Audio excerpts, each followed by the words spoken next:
እኔ ማረሰው የዛሬ ስንት ዓመት ነው ረስቼዋለሁ። 10 ምናምን ዓመት እና 20 ዓመት ሊሆን ይችላል።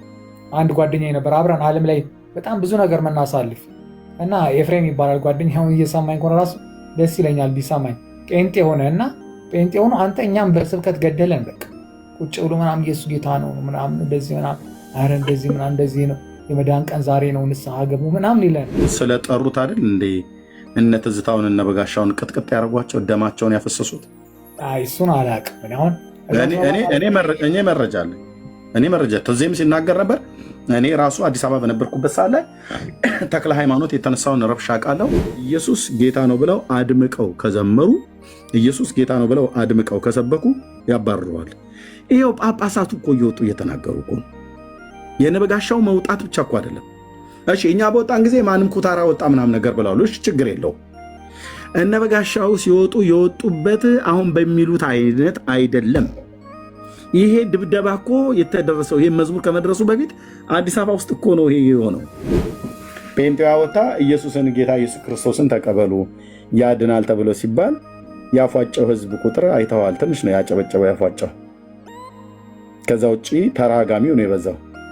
ያኛው ደግሞ ወጥቶ ተሸላሚ የተባለው ደግሞ ማርያም ማርያም ብሎ ሲል ጣሪያው ተነቅሎ እስኪሄድ ድረስ የነበረውን ጭብጨባና ፉጨት አይተሃል። ያንን ጭብጨባና ፉጨት ያስተጋባው ማን ነው? ኦርቶዶክስ ነው። ማርያም ማርያም ተብሎ ሲባል ዮሐንስ ሲናገር በረሃ ያደገው ድንግል ስትናገር ምን እንዳዘለለው አደል ያላችሁት? ኦኬ ዮሐንስ የለም እኔ እናገርለታለሁ ዛሬ ምን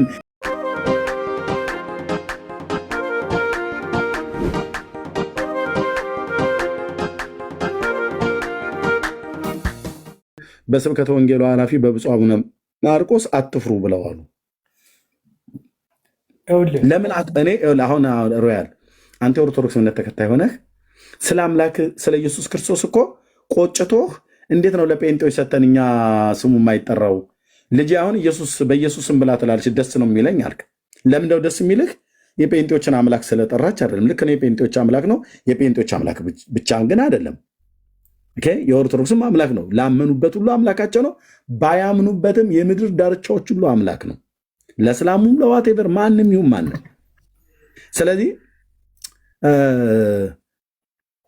እና አሁን አንተን ታዲያ አትፍራ፣ ሮያል አትፍራ፣ የኢየሱስን ጌትነት ለመናገር አትፍራ ብዬ በኦርቶዶክስ ውስጥ ለመናገር አትፍራ ብዬ ካልኩህ ምን አለ ማለት ነው? ቤቱ የሚያስፈራ ቤት ነው ማለት ነው። አይደለም ይኸውልህ የንቃተ ህሊና ለውጥ የለም። ወራሚ ምን እንደው ታውቃለህ? አሁን ለምሳሌ አንድ ነገር ልንገር። እኔ ኦርቶዶክስ ነኝ ገባሁ እዚህ። እኔ አብዛኛውን የፖለቲካ ቤቶች ምናምን እንደገና ደግሞ አንዳንድ እነዚህ ሙዚቃ ነክ ነገሮች ቤቶች ውስጥ ነው ምናምን በብዛት ቲክታክ ላይ የምገባው ምናምን። እዚህ ግን ገብቼ ኦርቶዶክስ ሁኜ እንደዚህ አንተ ጋር በምነጋገር ሰዓት ለአንተ ጥሩ አመለካከት የሌላቸው አንተ ጋር ኦርቶዶክስ ነው ፕሮቴስታንትን የሚጠሉ አንዳንድ ሰዎች ግን እኔን አሁን ምን አባቱ ገብቶ የሚሰራው ምን ያደርጋል? እዛ ትምህርት ካለው ጥያቄ ካለው መጥቶ አይጠይቅም እንዴ? እነ ዘማርያምን እነ ፈለገን እነ ምናምን አይጠይቅም እንዴ? ምናምን ነው የሚሉኝ። ይሄ ገባ አለማወቅ ነው። እኔ አንተ ጋር ብገባ እዛ ጋር ገብቼ በጠይቅ ያኛው ጋር ብሄድ እውቀት ነው ማገኘው። ምንድን ነው ጉዳቱ? አንተ የምትሰጠኝ ነገር ሁሉ እኔ ተቀብዬ አልሸከመውም እኮ። የሚችለውን ይዘዋለሁ፣ ማልችለውን እጥለዋለሁ። ስለዚህ ይሄ ነገር አለ አይምሯቸው ላይ። በቃ ብዙዎቹ ጊዜያቸውን የሚያሳልፉት በጥቅማ ጥቅም ስለሆነ ስለማያነቡ ስብከትም አሁን ሲሰብኩ ለምሳሌ አሁን በስብከታቸው ማለት ኢየሱስ ጌታ ነው ቢሉ ልክ ጴንጤ ሆንክ እንዴ ጴንጤ ሆኗል መሰለኝ ምናምን የሚባሉ ሁሉ የሚመስላቸው አሉ። ይሄ ካለመሰልጠን ነው። አሁን ግን ወጣቱ ብዙዎቹ ይህን ነገር እየቀየሩት ነው። ብዙዎቹ እየተቀየረ ነው። ብዙዎቹ ስለ ኢየሱስ ክርስቶስ በደንብ ይሰብካሉ። ገባ በፊትም እኮ በግዕዝ የሚናገሩት ኢየሱስ ኢየሱስ የሚባለው በግዕዝ ያለውን ነገር ነው። ወጣቶች እኮ ያን ነገር ተርጉሞ እየተናገሩት ያሉ። ስለዚህ ለምሳሌ አሁን ወጣቶቹ ብለህ ማን ሲጥራልኝ ከወጣቶች አሁን ሰባኪ አሁን አይቻልም አውደ ምሕረት ላይ ቆመው የሚሰብኩ እኔ እንጃ ብዙዎቹን የሆነ በዩቲዩብ ነው ታዋቂ ተብለው የሚባል ምናምን ስብከት ሲሰብኩ ያየኋቸዋል እኮ ነጠላ ለብሰው የትኛው ቦታ ላይ ኦርቶዶክሳውያን እኮ ሰባኪያን ዝም ብሎ ሌጣ ልብስ ለብሰው አይሰብኩም። ግን ዩቲዩብ ላይ ብታይ ወይ ተቀምጠው ወይ አውደ ምሕረት ላይ ቆመው ቢሰብኩም እንኳን ጥቂቶች ናቸው። ግን እኔ በአውደ ምሕረቷ ላይ አሁን እያንዳንዱ እኮ አሁን እኮ እንዳልከው ነው። አንደኛ በኢየሱስ ስም ብሎ ማለት የሚያሳፍር ሆኖ የሚያሸማቅቅ ሆኖ በእናንተው ቤት እንደማይባል አንተም ተናገርክ። እነ ፍቅረ ማርያምንም አሳየን። እንደገናም ደግሞ ኢየሱስን ብሎ መስበክ ምንድነው እንደሚያሰጋ ስጋት እንደሆነ ተሳቀን ነው የምንሰብከው አሉ መጋቢ አዲስ ማለት ነው። ከዛ መምህር ኤፍሬም ደግሞ ምንድን ያሉት እሳቸው ደግሞ ኢየሱስ ጌታ ነው እኮ አንልም በየመድረኮቻችን ጭራሽ የሚሉትንም ሰዎች እንቃወማቸዋለን። ግን እኮ እውነታቸውን ነው ኢየሱስ ጌታ ነው አሉ እና ምን አለፋ ኦርቶዶክስ ቤት ብቻ አይደለም፣ እስላም ቤት ብቻ አይደለም፣ ዓለም በዓለም ያለ ማለት ነው። በዚህ ፕላኔት ላይ ያለ በጌትነቱ ጥላ ስር አምነው የዳኑና በክንፎቹ ጥላ ስር የተሸሸጉ እንደኔ አይነት ወንድሞችና እህቶች በእግዚአብሔር ልጅ ስም የማያፍሩ ስሙ ሲጠራ እንደ ሰባ አንበሳ የሚፈነጩ ደስ የሚላቸው ማለት ነው። ውስጣችንም ውጫችንም ሐሴት ያደርጋል። ፊታችን ሁሉ ጥርስ ነው የሚሆነው። እኔ አልችልም። የጌታዬ ስም ሲጠራ በጣም ነው ደስ የሚለኝ። ጴንጤው ወገኔ አይችልም። በጣም ነው ደስ የሚለን። በቃ የሚሰራውን አሳጣው ብለው እንደሚሉ በደስታ እንፍለቀለቃለን። ከውስጣችን ልንደብቀው ማንችል ከግብዝነት የወጣ ፍቅር አለ። ከራሱ ነው ይህን ፍቅር የተማርነው። ስለዚህ የትኛውም ቦታ ላይ ክብራችን ነው። የትኛውም ቦታ ላይ ኢየሱስ ተብሎ ሲባል ጴንጤ ሁሉ ዞር ይላል። ስሙን ወደ ጠራው ሰውዬ ዞር ይላል። ሊረግመውና ሊሰድበው ድንጋይ ሊወረውርበት ሳይሆን ቀጥሎ ኢየሱስ ብሎ ካለ በኋላ ጌታ ነው ብሎ ካለ አሜን ብሎ ለማለት ማለት ነው። እስላም ነው ሰውየው፣ ቡዳ ነው ሰውየው፣ ሃይማኖት አለው ሰውየው፣ ሃይማኖት የለውም ሰውየው፣ አክራሪ ነው ሰውየው፣ አማራ ነው ሰውየው፣ ኦሮሞ ነው ሰውዬ ብለን በብሔር በቋንቋ በሃይማኖት አይደለም የምናየው። ሰውየው አምኖበትም ይሁን ሳያምንበትም ይሁን ኢየሱስ ጌታ ነው ብሎ ካለ የእያንዳንዳችን ጴንጤ አንገታችን ይዞራል ወደዛ ሰውዬ ጋር ልናየው ብቻ ሳይሆን በቃ አንድ የምንወደው እኛ ቤት ውድ የሆነ እኛ ህይወት ውስጥ ውድ የሆነ ግን በምንም በማንም የማንደራደርበትን ስም ስለጠራ ልንረግመው ሳይሆን ልንባርከው እግዚአብሔር አምላክ ይባርክ ብለን ልንለው ለተናገረው ለጠራው ስም ምላሽ ለመስጠት ጌታዬ ነው አዳኜ ነው እሱማ ከአመድ ከትቢያ ያነሳኝ ነው ብለን ለማለት ፊታችን ወደዛ እናዞርና አሜን እንለዋለን። እግዚአብሔር አምላክ ይባርክ ብለን ባርከን ነው የምንሄደው። ለምን የምናፍርበት አይደለም። ዝርግፍ ጌጣችን ነው። የዘላለም ሽልማታችን ነው። ከአብ ዘንድ ለዘላለም የተሰጠ ስጦታችን ነው። ነፍሱን እስከ መስጠት ድረስ በመስቀል ላይ የወደደን ጌታ ስለሆነ እኛ ቤት መጨቃጨቅ አይደለም። እኛ ቤት ብዬ ስል በጴንጤው ቤት መጨቃጨቅ አይደለም። በግልም ደረጃና ከወንድሞቼ ጋር መጨቃጨቃ መነታረኪያ አይደለም። ሁላችንን እዚህ የሰበሰበን የከተመን በመንግስት ውስጥ ይሄ ቅዱስ ስም ነው። ሁላችንን ከነገድ ከቋንቋ ከህዝብ ሁሉ ዋጅቶ ለአባቱ ካህናትና መንግስት እንድንሆን በፈሰሰው በቅዱስ ደሙ የተቤዠን ከርኩሰታችን ከኃጢአታችን ያጠበን የዘላለምን ርስት ተካፋይ እንድንሆን ወደ ራሱ ወደ ፍቅሩ ልጅ መንግስት ያፈለሰን የዳንበት ቅዱስ ኃያል ገናና የሆነ ስም ነው ኢየሱስ። በማንም ላይ ፊታችን አይጠቁርም። ይቅርታ አቋረጥኩ። በኦርቶዶክስ ቤት እንደዚህ ይጠላል። ኦርቶዶክስ ቤት ኢየሱስ ክርስቶስ ማለት ሊያስነቅፍ ይችላል የሚል አንዳንድ እውቀት የሌላቸው እንደዚህ ቅድም እንዳሰማኝ አይነት ሊሆን ይችላል እንጂ አሁን ለምሳሌ እኔ ማረሰው የዛሬ ስንት ዓመት ነው ረስቼዋለሁ፣ 10 ምናምን ዓመት 20 ዓመት ሊሆን ይችላል። አንድ ጓደኛዬ ነበር አብረን ዓለም ላይ በጣም ብዙ ነገር መናሳልፍ እና ኤፍሬም ይባላል ጓደኛው። እየሰማኝ ከሆነ ራሱ ደስ ይለኛል ቢሰማኝ። ጴንጤ ሆነ እና ጴንጤ ሆኖ አንተ እኛም በስብከት ገደለን። በቃ ቁጭ ብሎ ምናምን ኢየሱስ ጌታ ነው ምናምን እንደዚህ ምናምን አረ እንደዚህ ምናምን እንደዚህ ነው የመዳን ቀን ዛሬ ነው ንስሐ ገቡ ምናምን ይለናል እና ዛሬ ነው ንስሐ ገቡ ምናምን ይለናል እና ከዛ እንደዚህ በለመደው በኛ ማረሰው በኒን መስጊድ የሚባለውን ታውቀው ከሆነ ወደ ሶማሌ ተራ ማለት ነው። አሁን በኒን መስጊድ ኢየሱስ ጌታ ነው እያለ ገባ። ኢየሱስ ጌታ ነው እያለ ገባ። ከዛ አንተ የሰው ልጅ ካልሲውን ሊያወልቅ ሲቀጠቀጥ ካልሲውን ሊወለቀው እሱን ነው ያየሁት። ካልሲውን አውልቀው ቀጠቀጡት።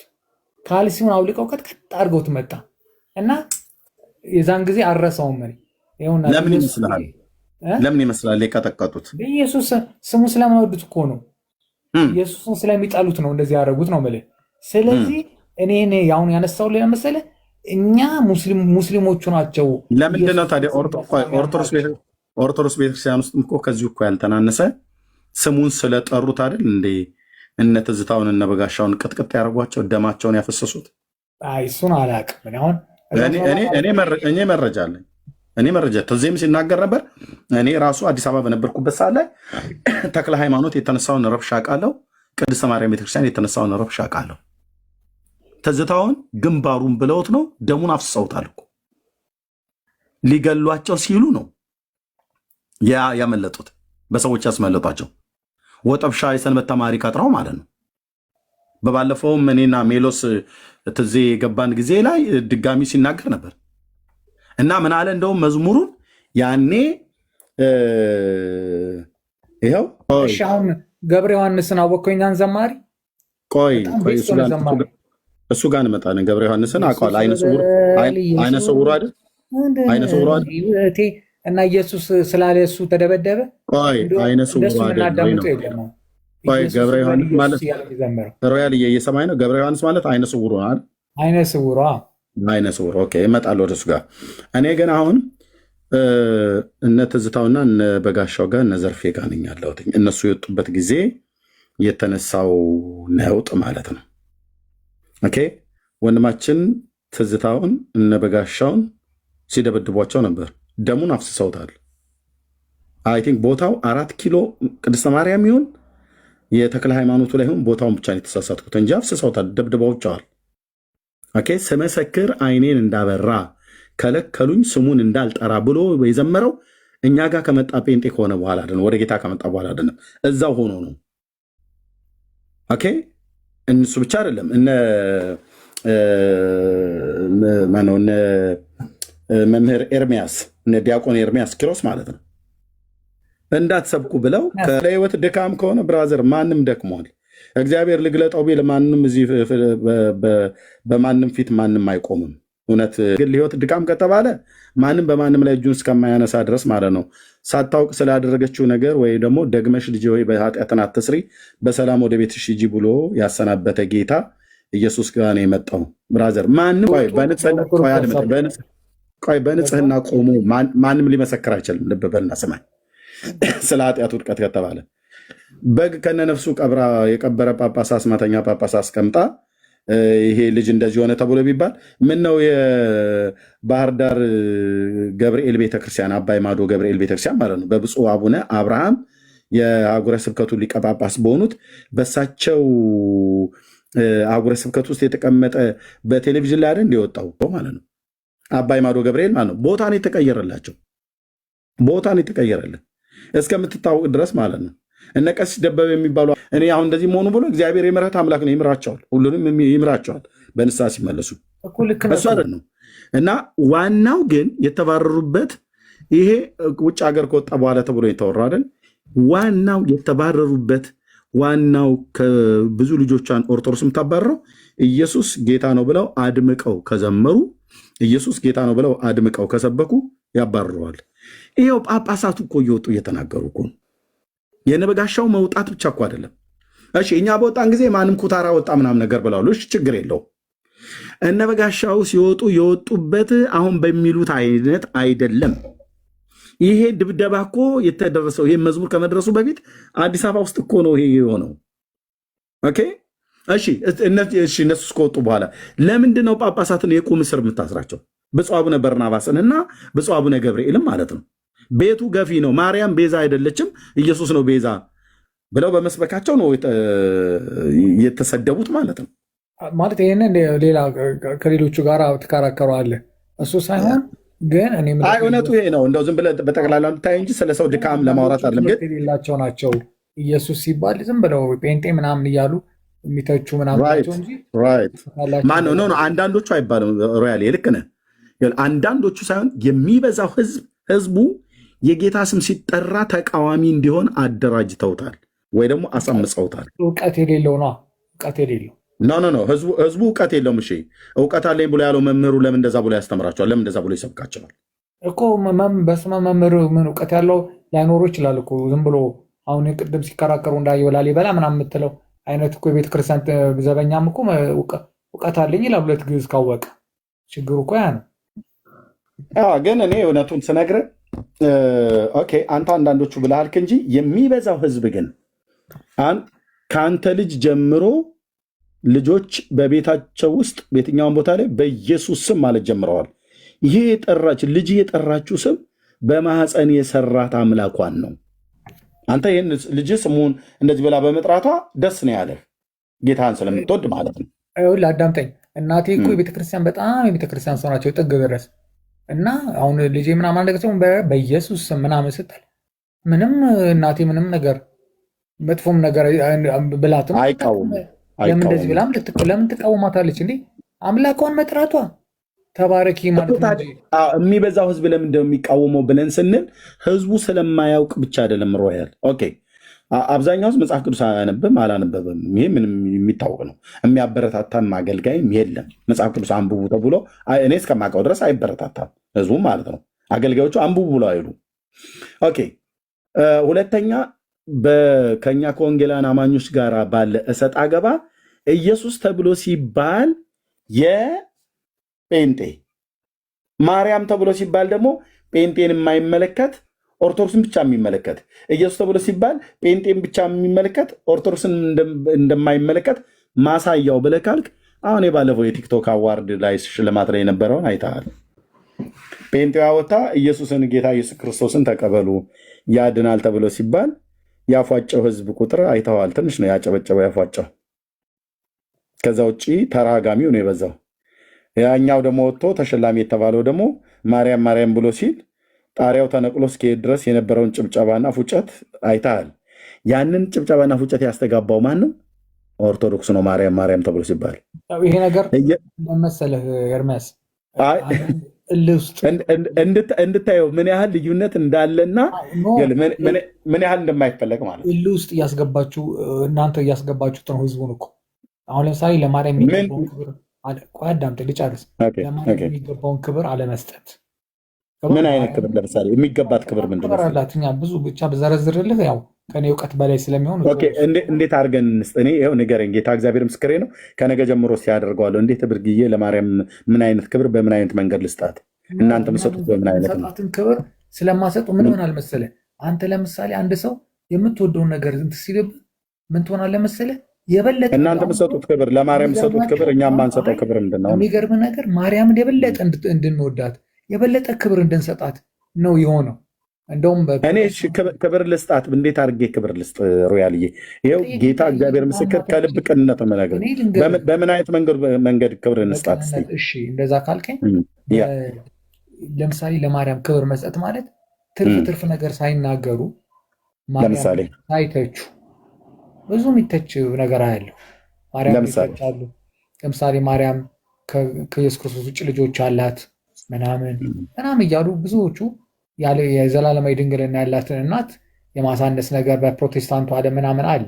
ይሄ ነገሮች ምን ያደርጋል መሰለህ? ወደ እልህ እየወሰደው ህብረተሰቡ ለማርያም እንዲህ አሁን እኮ ምን የሆነው ምን ብለን ዘላለማዊ ድንግል ነች ብለን ስንል ነው ክብር የምንሰጣት? አሁን ማለት ከሰዎች የበለጠ አምላክ ኢየሱስን አምላኬ ነው ያለ ሰው በቃ ለእሷ ቆይ አሁን እኔ ማርያምን ከነገ ጀምሮ ተነስቼ ዘላለማዊ ድንግል ናት እያልኩኝ ብሰብክ ብናገር ማርያምን አከበርኳት ማለት ነው? አይደለም። ማርያም ክብር ያላት እናት እንደሆነች እሱን ማቃደ እኮ ጌታ እኮ ያከበራት እና ቅድስት እናት ነች። ቅድስት እህታችን ነች። እኛ በክርስቶስ ኢየሱስ በማመኗ የተቀደሰች በክርስቶስ ኢየሱስ በማመኗ የዳነች በጌታ እናታችን በጌታ እህታችን ብለን ብንጠራት የማናፍርባት ደግሞ የምንጠራት ናት። ሳራን እናታችን ብለን የጠራን የጌታችንን እናታችን ብለን የማንልበት አንዳችን ምክንያት የለም። ይሄ በእኛ በመድረኮቻችን ላይ የምንሰብከው ነው። አንድ ጴንጤ በዚህ ጉዳይ ላይ ገንበሩን የሚቆሰጠር የለም። የጌታዬ እናት የአማኑኤል እናት የኢየሱስ ክርስቶስ እናት ለጴንጤዎቹ እናት ናት ተብሎ ቢባል እስኪ የሚቃወም ካለ ከታች ይጻፍ። የለም ኦርቶዶክሳውያኑ ካልሆኑ በስተቀር ማለት ነው። ጴንጤን ለማስጠላት ካልሆነ በስተቀር አንድ ጴንጤ የሚል የለም። እኔ እንግዲህ ሰባኪ ነኝ። ብራዘር፣ የመድረክ አገልጋይ ነኝ። እንዲህ አይነት ነገር እኛ ቤት የለም። ምን ይሁንልን ብለን ነው የጌታን እናት የምንጠላው? በፍጹም አንጠላም። የዮሐንስን እናት ኤልሳቤጥን በጌታ እናታችን እህታችን ብለን ከጠራን፣ ሳራን እናታችን እህታችን ብለን ከጠራን፣ የሳሙኤልን እናት ሐናን እናታችን ብለን ከጠራን፣ የጌታችንን እናት ማርያምን እናቴ ብዬ ለመጥራት አንድ ቀንም በክርስቶስ እናቴ ናት በክርስቶስ እህቴ ነች ብዬ ለመጥራት አንድ ቀንም አፍሬባትም አላውቅም፣ አላፍርም። በዚህም ፊቱን ያኮሳተረ ጴንጤ በሰማይ በምድር አታመጣም ካለ ያን ሰው ፊት ለፊት አስገብቼ ዲቤት ቀጥታ ከዛ ሰው ጋር ስገባ ታያለህ። እንረባረብበታለን አልኩ። ምክንያቱስ የከበረች እናት መሆኗ እናውቃለን። ኦኬ፣ አሁን ታዲያ ማርያምን እኛ እንደምናከብራት እናንተ አታከብሯትም ብላልክ። እኔ ከነገ ጀምሮ ማርያም አሁን ቅድም እንዳልከው ዘላለማዊ ድንግል ናት ብለን እንላታለን ብለህ ስትል፣ እሺ እኔ እናንተን ተከትዬ ዘላለማዊ ድንግል ናት ብዬ ስብከት ልጀምር ልበል። ስብከት ስጀምር የመጽሐፍ ቅዱስ ክፍል ማግኘት አለብኝ፣ መነሻ ሀሳብ የሚሆነኝ ማለት ነው። ዝም ብሎ በቃ ማርያም ዘላለማዊ ድንግል ናት ብያለው ብሎ የሚል ስብከት ይዤ አልወጣም እና በመጀመሪያ መጽሐፍ ቅዱስን ክፍል ማንበብ አለብኝ። ዘላለማዊ ድንግል ለመሆኗ የሚናገርበትን የመጽሐፍ ቅዱስ ክፍል ጥቅሱን ማግኘት አለብኝ፣ መጽሐፉን ማግኘት አለብኝ።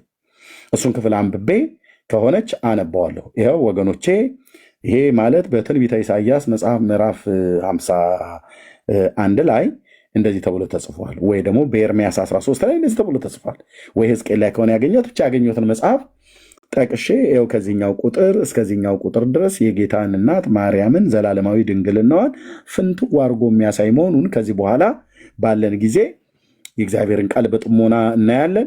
በኋላ ጥያቄ ያላችሁ ሰዎች ገብታችሁ ትጠይቃላችሁ ብዬ እጀምራለሁ ማለት ነው።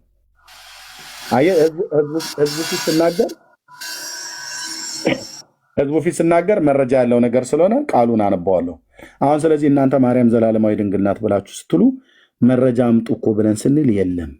ሮያል ይሄ ነው አየ የቸገረው። ማርያም አማላጅ እናከብራታለን ብላችሁ ትላላችሁ። ኦኬ እሺ፣ ምን ትሏታላችሁ ብለን ስንል አማላጅ ብለን እንላታለን።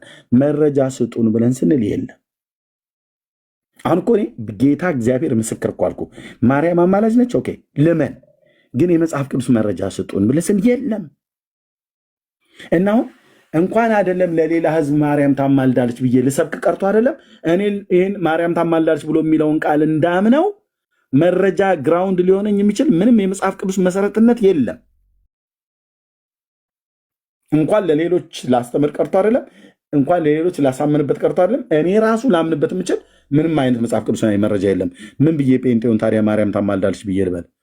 መጽሐፍ ቅዱስ ላይ ቢኖር እውነቴን ነው ብዬ የምልህ ነገ እንፋለጣለን አልኩ ከጴንጤ ጋር። ምን አገሩ ይጨሳል እንጂ እኛ ጋር እንዲህ የሚባል ቀልድ የለም። መጽሐፉ ላይ ላለ እውነት ታማኝ ነው የምንሆነው። ግን ከየት ላምጠው? መጽሐፉ ጥቅሱን ባገኝ ዳጊን አልፈራውም፣ ብሩክን አልፈራውም፣ ቤካን አልፈራውም። የፈለገኝ ጫጩ ከፈለጉ ዳኒም አይዞ ብሎ ይበለኝ፣ እዚሁ እንፋለጣታለን።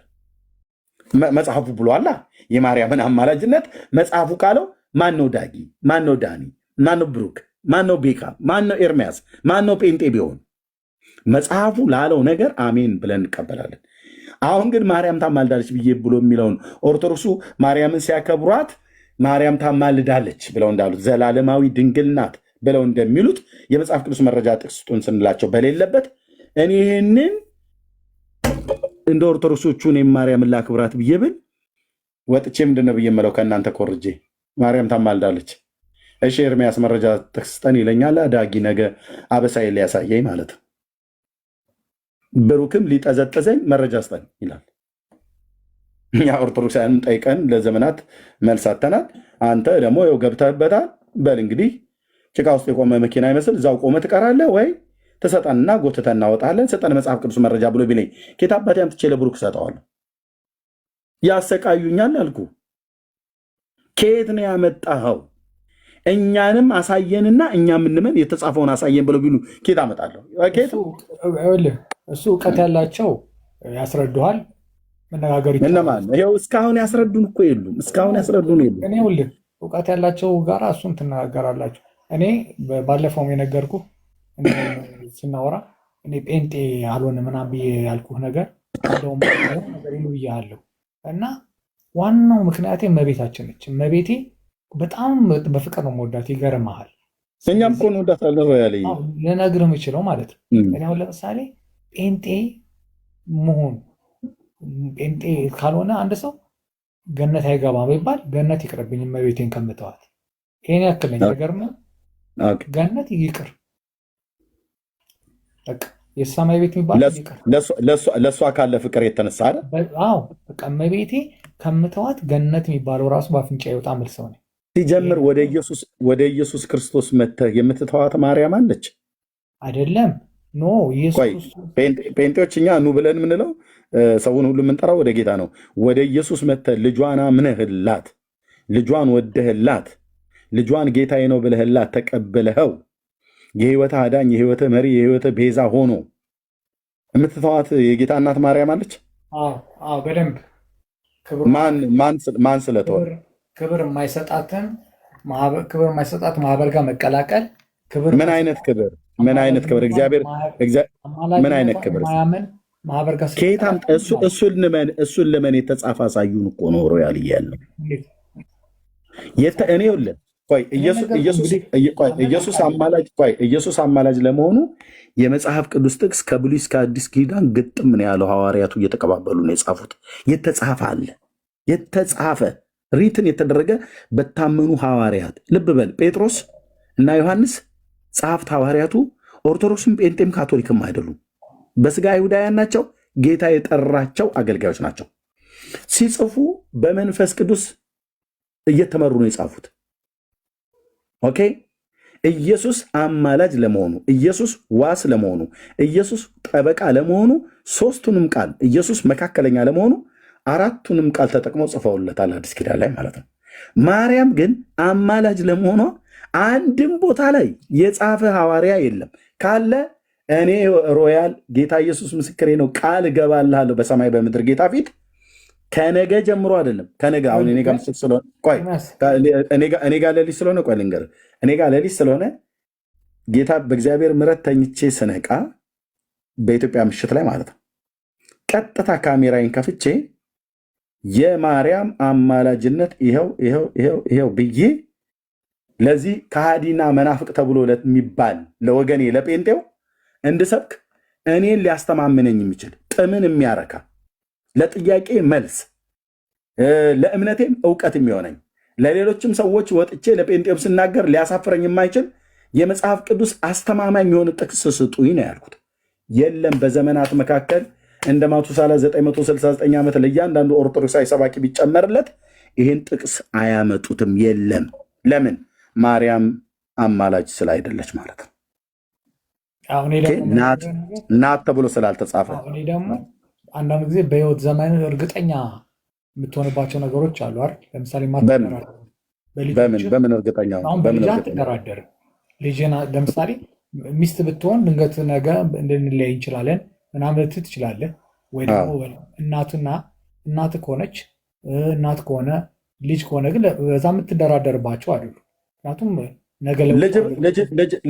ልጅ ለመሆኗ አስተማማኝ መረጃ ስላለ ነው አይደል? ልጅ የሆነ መሆኗን ያወቀው ማለት ልጅ መሆኑን ታውቃለህ እንጂ እኮ ልጅ ለመሆኗ አስተማማኝ መረጃ አለ አይደል? አንተ ለሁሉም ነገር አስተማማኝ መረጃ አንደኛ ሚስትህ ከአንተ መፀንሷን ስለምታውቅ ነው። ሁለተኛ አስተማማኝ መረጃዋ ራስህ ልጅ ስለሆነች ነው። ልጅ ከአንተ የተካፈለችው ነገር አለ የለም? በተክለ ሰውነቷ ላይ ለምሳሌ ፊቷ፣ አቀማመጧ ወይ እጇ፣ እግሯ ምናምን ነገር ምኗ ይመስላል? አሁን ልጅ እንደው በትንሹ ከተክለ ሰውነት እንመሳሰላለን በጣም አይናችሁ ትመሳሰላላችሁ። ይሄ ተጨባጭ የሆነ መረጃ ነው። መረጃ አይደለም ሮያልዬ ነው እንጂ መረጃ ነው። አየህ።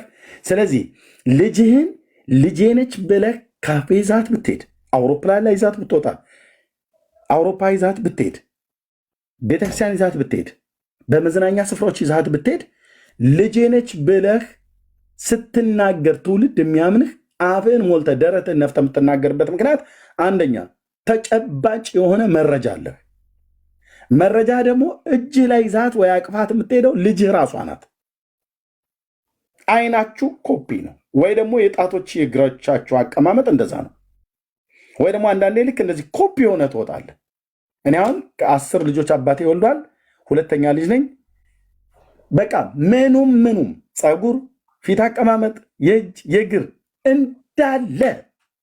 እንዳለ ከእናቴ ምንም ደም ካልሆነ በስተቀር ምንም አልመስልም። እናቴ እሷ ቀይ ብስል ናት፣ አባቴ ጠይም ነው እንደኔ እና ኮፒ ነው የሆንኩትኝ። ሌሎች ወንድሞቼ ደግሞ በሙሉ አያቶቼ ጋር፣ አክስቶቻቸው ጋር፣ አጎቶቻቸው ጋር፣ እናቴ ጋር ምናምን ነገር ሄደዋል። አየ ምንም ይሁን ምንም የተካፈሉት ነገር ስላለ ዘር ስላለ አንዳንዱ እንኳን ይጣራ እንኳን ከተባለ በዲኤንኤ ይጣራል። ታንጀብል የሆነ ተጨባጭ መረጃ አለ ማለት ነው። ስለዚህ ልጄ ነች ብለህ ስትል መረጃ አለ በተክለ ሰውነቷ ላይ በውጭ በሚታይ ያያችሁት ግንባሯና ግንባሩ እኮ በደንብ ነው ኮፒ የሚመስለው ምናምን ነገር ብሎ የሚል ማለት ነው። ቀደም አሁን ሚስቴ የአንድ ሰው ፎቶ እያየች ነበረ። እዚህ ካለች እህትየው የእሷን ነበር እያየች ያለችው የሰላምን ማለት ነው። እና ባልና ሚስት ይመስላሉ አይታችኋል ፎቶ አለች። ሰላም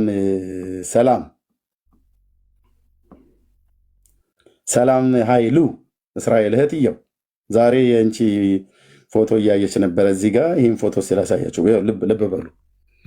መመሳሰል ይባላል አይደል? ይመሳሰላሉ። ማማ ተመሳሰሉ አለችን። እስኪ አይመሳሰሉም? ወንድማማች አይመሳሰሉም? እኔም ዛሬ ነው ያየሁት እንደዚህ በደንብ አጥርቼ ማለት ነው። ይመሳሰላሉ ወንድሞች እህቶች፣ ወይ ለእኔና ለሚስቴ ብቻ ነው?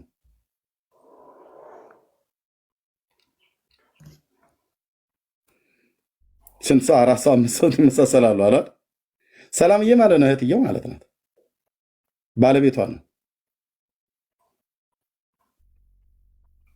የፊታቸው አቀማመጥ ምናምን ነገር ይመሳሰላል አይደል?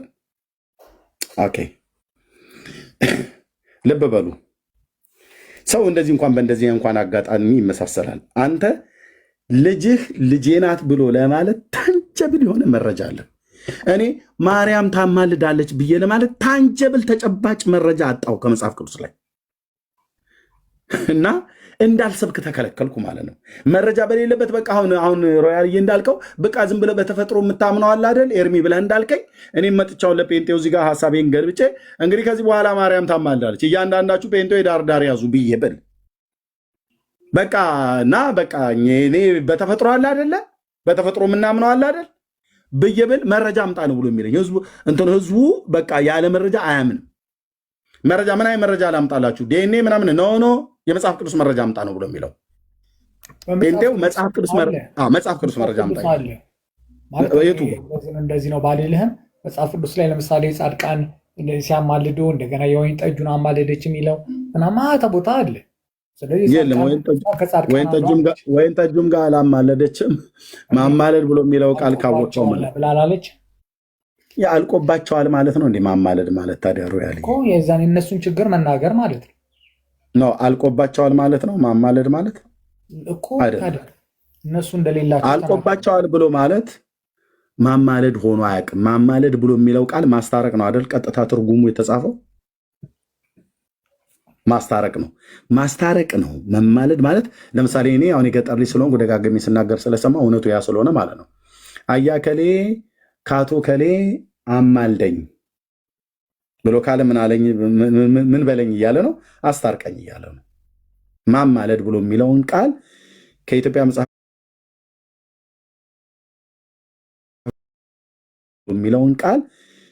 መጽሐፍ የተባሉ የቋንቋ ሊቃውንት የጻፉት ላይ በሙሉ በአዲስ አበባ ዩኒቨርሲቲ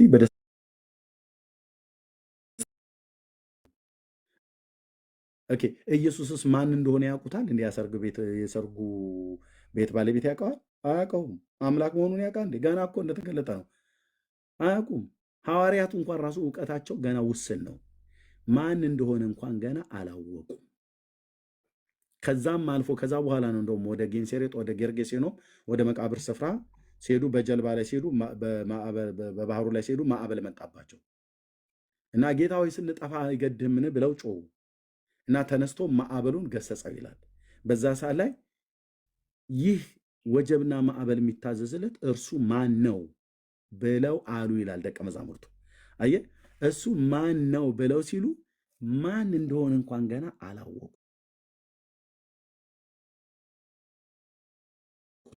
ማን እንደሆነ እንኳን ገና አላወቁ።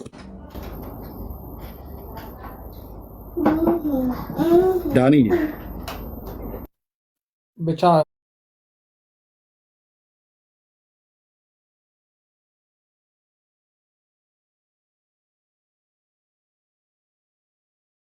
ምለው የእመቤቴ ነገር በተጻፈው እውነት ቢሆን ነው። እኔ እሱን እኮ ነው የማትለውጠው፣ የማትሰርዘው፣ የማትቀይረው። አገር ቢንጫጫ ወደ ግራም ወደ ቀኝም አልልም፣ ወደፊትም ወደኋላም አልልም፣ አላፍርበትም። ይሄ ነገር በየትኛውም ትውልድ ፊት ብናገር አላፍርበትም ብለህ የምትለው ነገር አንደኛ መረጃ ሲኖር ነው። ልጅህን መረጃው ራሱ አምላኬን መውለዷ ራሱ አንድ መረጃ። አምላክን መውለድ ማስታረቅ አማላጅነት አማላጅ ያደርጋታል። አምላክን ከመውለድ በላይ ምን አለ? አምላክን መውለድ አማላጅ እንድትሆን አድርጓታል ይላል መጽሐፍ ቅዱስ። ከዛም በላይ መሆን ትችላለች። አምላክን ከወለደች አይልም። እግዚአብሔር ያላላትን ለምንድን ብለን የምንለው እኛ ሮያል። ግን እኔ አሁን ድጋሚ መጽሐፍ ቅዱስ ራሱ ቢጻፍ ለእመቤት ያለኝ ነገር በቃ ነገርኩ። ግድ የለም ግን ይሄ ፍቅርህ ይሄ መውደድ በእውቀት ላይ የተመሰረተ ሆኖ ይህን ፍቅርህን ለሰዎች ሼር ስታደርግ ለእኔ አሁን ስታጋራኝ እዚህ ላለ 550 ሰውን ስታጋራ በእውቀት ላይ የተመሰረተ ቢሆን ፍቅርህ በእውቀት ላይ የተመሰረተ ፍቅርህ በማስረጃ ላይ የተመሰረተ ፍቅርህ በእውነት ላይ የተመሰረተ ፍቅርህ ለሰዎች ሁሉ ጭምር ገልጠህ በአንደበት ብቻ ልትናገረው የምችለው ሳይሆን ገልጠህ ልታስነብበው በምችል እውነት ላይ የቆመ ቢሆን ጠይቃለሁ። እኔ ምዕራፍ ምናምን ስለማልይዝ አንዳንድ ነገሮች ነው እንጂ በቃ እሱን ጠይቅ። እኔ ግን ልንገርህ፣ ይኸውልህ የአባቶቼ አምላክ ቅዱስ ልዑል እግዚአብሔር ምስክር ነው። በእግዚአብሔር መጽሐፍት ውስጥ ማርያም ታማልዳለች ብሎ የሚል ብሉይና አዲስ ኪዳን አይደለም 66-80 ያዱ ፈልገው ይዘው ይምጡ። ቅዱሳን አያማልዱም። አንድ ጥቅስ አያመጡ። ቅዱሳን ነው ስለ ማርያም ነው እያወራን ያለ ነው። አንድ ጥቅስ አያመጡ። ውስጥ ነች እሷ። አይደለችም። አለመሆኗን እንደዚህ ብላለች ቤተክርስቲያኒቱ። የአቢ ክብራ ለማርያም እምኩሎሙ ቅዱሳን ብላለች። ይሄ ነው አየህ። አደጋው ደግሞ ሌላ ይሄ ነው። የአቢ ክብራ ለማርያም የማርያም ክብር ከቅዱሳን ሁሉ ክብር ይበልጣል። ስለዚህ እሷ መትሕተ ፈጣሪ መልዕልተ ፍጡራን ናት። ከፈጣሪ በታች ከፍጡራን በላይ ናት ብላ ከፈጣሪ በታች ከፍጡራን በላይ ከቅዱሳን በላይ የሆነ ራሱን የቻለ ለእሷ ብቻ የተከለለ ክልል አለ። የአቢ ክብራ ለማርያም እምኩሎሙ ቅዱሳን ብላለች ቤተክርስቲያኒቱ። ስለዚህ ከቅዱሳን እኩል ነች ብለህ ብትል አይደለችም፣ እኩል አይደለችም ብላለች። የአቢ ማለት ትበልጣለች ማለት ነው። ከሱራፌልም ትበልጣለች ብለዋል። ስለዚህ ከመላእክት እኩል ናት ብለህ ብትል ትበልጣለች ከእነሱም ብለዋል። ከቅዱሳን እኩል ነች ብለህ አሁን እንዳልከኝ አይ ኖ በቤተክርስቲያኒቱ ትምህርት ይዛለሁ አይደለችም። ምክንያቱም የቅዱሳን ክብር የማርያም ክብር ከቅዱሳን ሁሉ ክብር ይበልጣል ብላለች። ስለዚህ አይደለችም ማለት ነው። ብቻ ምን አለ መሰለህ አንዳንድ ጊዜ አንዳንድ ሰዎች በፍቅር አበዱ ሲባል ሰምተህ ታውቃለህ አይደል? ያለመርሳት እኮ ነው። ያችን ሴት ያለመርሳች በቃ ውስጡ ገብታ አልወጣ ብላው አረሳ ብሎ ያብዳል ያ ሰው እና እኔም ደግሞ ልክ ለማርያም ያለኝ ፍቅር ከዛ ኤክስትሪምሊ ከዛ የባሰ ነው እና ግን የማርያም ፍቅር በውስጥ የገባው ሮያልዬ በውስጥ የገባው የማርያም ፍቅር በእውቀት ላይ የተመሰረተ አይደለም። አሁን አንተ እንደምትለው አሁን እውነተኛ ሆነ ንገረን። የኢየሱስስ ፍቅር በልብህ እንደዚህ እንደሷ በልጧ ገብቷል ወይስ አልገባም? ከእሷና ከእሱ ማን ይበልጥብሃል? ኧረ ተው የማይገናኝ ነገርማ አታገናኝ። ማን ይበልጥብሃል? እውነቱ ነገር ኢየሱስ ክርስቶስ ከማን ጋር እኩል ታደርገዋለህ? እንደው በመቤት ሰው እንጂ እግዚአብሔር አምላክ። እሺ መጽሐፍ ቅዱስ አንብበሃል ብዬ ልበል። ኢየሱስ አያማልድም ብሎ አንድ ሰው መጥቶ ቢከራከርህ ምንድነው ብለህ የምትመልስለት? ኢየሱስ አያማልድም ሳይሆን አስታራቂ ሆኖ መካከለኛ ሆኖ አስታርቆናል። አያማልድም ብሎ ቢል ቀጥታ ለጠየቅኩህ አያማልድም ብሎ ቢል ምንድነው የምትመልስለት? ፈራጅ ነው። መጽሐፍ ቅዱስ እንዳነበበ ሰው ማለት እንደተማርኩት አንዳንድ ቦታዎች ላይ አንተ መጽሐፍ ቅዱስ እንዳነበበ ሰው ነው ብዬ የምልህ። ገና አላነበብክም።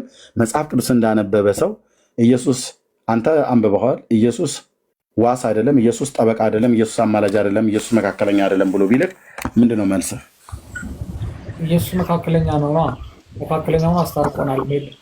መካከለኛ ሆኖ አስታርቆናል አይደል? መካከለኛ ሆኖ አስታርቆናል። ኢየሱስ ዋስስ ነው ብሎ ቢልህ አይገባኝ። ዋስ ማለት ይኸው ዋስ ጠበቃ እኮ ስራ አንዴ ሰርቶት እንዳላበላሸው ነገሮችን ወይንም አስታራቂ እንዳላበላሸው ነገሩን ከዚህ ከማንበብ እጥረት ማለት ነው እንጂ አንድ ጊዜ መካከለኛውን ያስታረቀን እስከ ዓለም ፍጻሜ ድረስ እንደሚኖር ኦርቶዶክስ የምታምን ይመስለኛል። ኦኬ፣ እነዚህ ሁሉ በሙሉ ለኢየሱስ አይገባውም ብሎ ቢል አንድ ሰው ተስማማለህ? መጽሐፍ ቅዱስ እንዳነበበ ሰው እኔ እነዚህ ሊተነተናቸው አልችልም። መካከለኛ በሚለው ነው የሚሄደው። ኦኬ፣ ዕብራውያን 7:22 አንደኛ ዮሐንስ 2:1-2 ሮሜ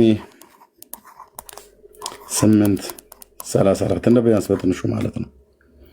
አንደኛ ጢሞቴዎስ ምዕራፍ 2:5 እንዲሁም ዕብራውያን 9:15 እነዚህን ቃላት ይጠቀማል። እነዚህ ሁሉ እንግዲህ በመረጃ ላይ የተደገፉ ነው። ኢየሱስ ዋስ ነው ብሎ ሲል የተናገረው የዕብራውያን መልእክት ጸሐፊ ነው። ጠበቃ ነው ብሎ ሲል የተናገረው ቅዱስ ዮሐንስ ነው። አማላጅና ወይ አስታራቂ ነው ብሎ ሲል የተናገረው ቅዱስ ጳውሎስ ነው። ይህን አስታራቂ ብሎ የሚለውም በሮሜ መልእክቱ፣ በቆላሲያስ መልእክቱ ላይ በጣም ብዙ ቦታ ላይ ይጠናቀራል።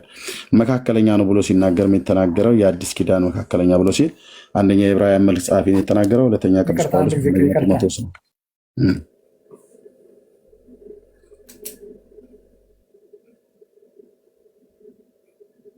እሺ የለኝ በቃ ነገሩ እንዴ።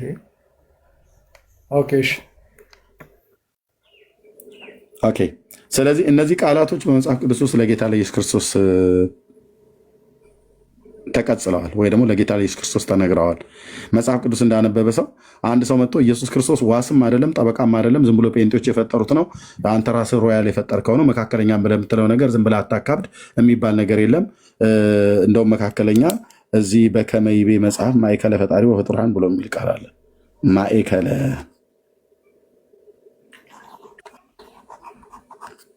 ፈጣሪ ወፍጡራን። ኤርሚያስ ትምህርት ሆነብኝ።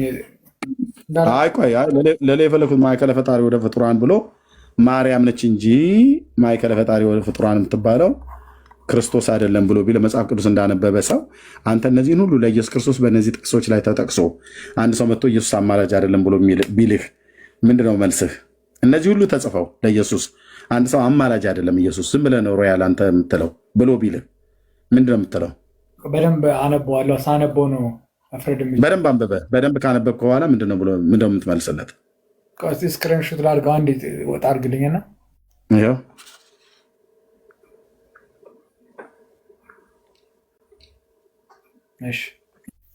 ምንድነው ብለህ የምትለው?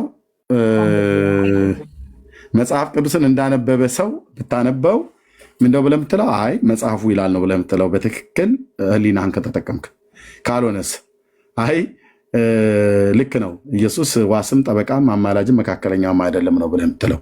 አሁን እኛ መጽሐፍ ቅዱስን ያነበብን እነዚህን ሁሉ ካዱና እንደዚህ የተጻፈለትን ኢየሱስን ጌታችንን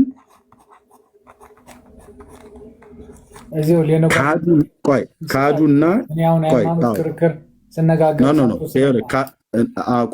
ካዱና ይሄ ሁሉ የተነገረለት ይሄ ሁሉ የተጻፈለትን ኢየሱስን ካዱና ያልተነገረላትን ማርያምን እመኑ እያላችሁ ነው።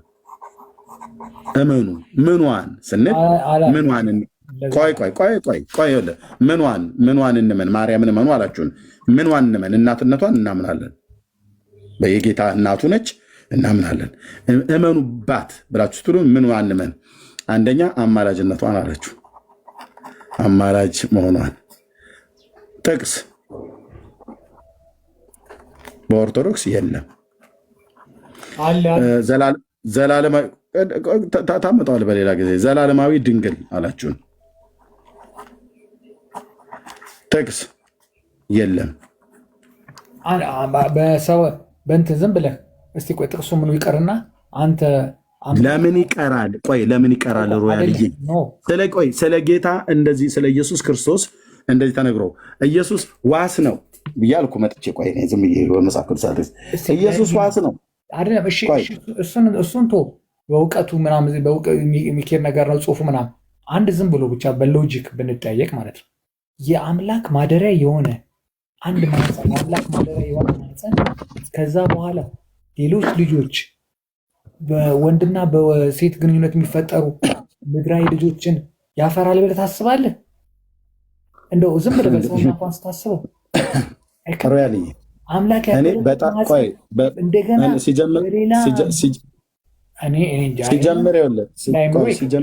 ሲጀምር ሮያል አምላክ እኛ አንደኛ አላደረም። ማደር ብሎ የሚለው ቃል በመካከላቸው አደረ ብሎ የሚለውን ቃል ለመጠቀም ፈልገህ ካልሆነ በስተቀር ማርያም የአምላክ ማደሪያ አይደለችም። ማርያም ጌታን ጸንሳ ወልዳለች።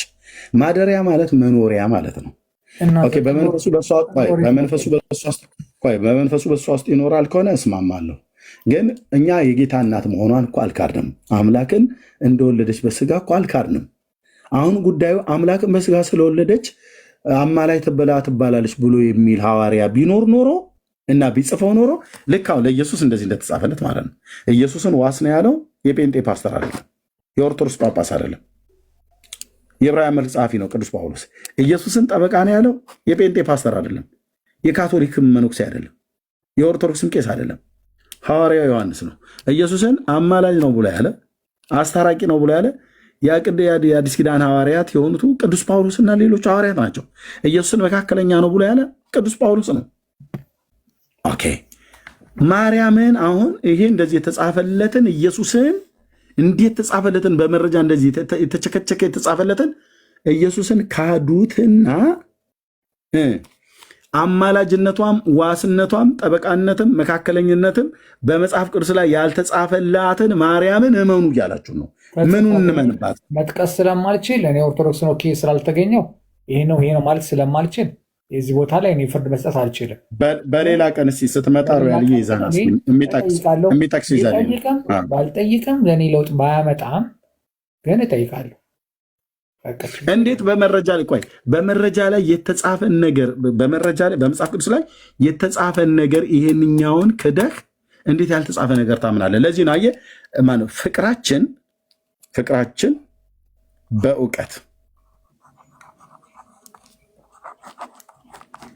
በእውቀትና በማስተዋል ነው ነገርኩህ እኮ አንዳንድ ጊዜ በእነዚህ ላይ የተደገፈ እውቀትና በእነዚህ ላይ የተደገፈ ፍቅር ለጌታ እናት ማርያም በዚህ ላይ የተደገፈ በማስተዋልና በእውቀት ላይ የተደገፈ ማስተዋልና እውቀት ከየት ነው የምታገኘው? ከእግዚአብሔር ቃል ማለት ነው፣ ከቅዱስ ቃሉ።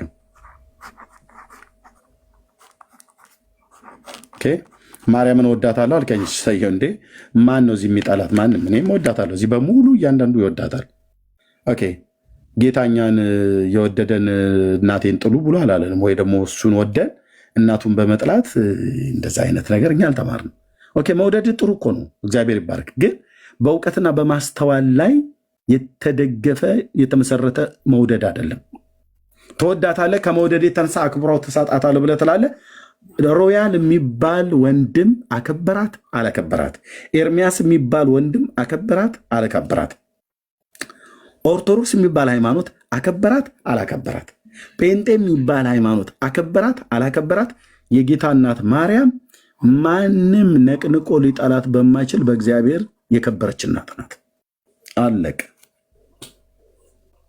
ኤርሚያስ ጊዜ ብዙ ወሰድኩና ያው ማለት እንደዚህ መነጋገሩ ደስ ስለሚል እንደዚህ መነጋገራቸው ራሱ ደስ ይላል በጣም በእውነት እኔም በጣም ደስ ብሎኛል። ከመሰዳደብ አልፎ እንደዚህ መታየት አሪፍ ነገር ነው እና በቃ ደስ ብሎኛል። የሚመች አሪፍ ነገር ነው። ዮሐንስ ወንጌልን ግን አነባለሁ፣ በእውነት አነባለሁ። በቃ እስከ ጥምቀት ድረስ በየማዕከል ያነበብኩ ካለ ትነግረኛለህ። አነባዋለሁ ማለት ለእኔ ሆነ አደ ጥቅሙ የእግዚአብሔር ቃል። ስለዚህ ጴንጤ መሆን አደለ ኦርቶዶክስ መሆን አደለ የመጽሐፍ በፍጹም አነበዋለሁ። እስኪ ዮሐንስ ወንጌል ምን ይላል የሚለውን ባነበው ለእኔም ትምህርት ነው። አንብበው ሰፊ ጊዜ እሰጥሃለሁ። አንድ ቀን ፕሮግራም በሙሉ ከፍትና ማንም ማይክ አይከፍትም። ከዮሐንስ ወንጌል ስታነብ ያገኘኸውን ምናልባት ማስታወሻ ላይ ልብህን የነካ ቃል ቢኖር ጌታችን መድኃኒታችን ኢየሱስ ክርስቶስ የተናገረው ሐዋርያው ሲጽፍ ወይ ስለ አምላክነቱ ወይ ስለ ፍቅሩ ወይ ስለ ምሕረቱ ወይ ስለ ጸጋው ልብህን የነካ ክፍል የምትላቸው ልቤን የነካው መጽሐፍ ቅዱስ ሉቃስ ወንጌል ላይ መሰለኝ እመቤታችን ሂዳ ኤልሳቤጥን ሰላም ስትላት ጽንሱ ዘለለ የሚለውን ጽንሱ ለማን ነበር የዘለለው? ጽንሱ እመቤታችን መንፈስ ቅዱስ ተሞልቶባት እሷ ጋር ስለሄደች ጽንሱ በሆዷ እንዳለ ዘለለ። ዮሐንስ የሚለው በጣም ይመቻል።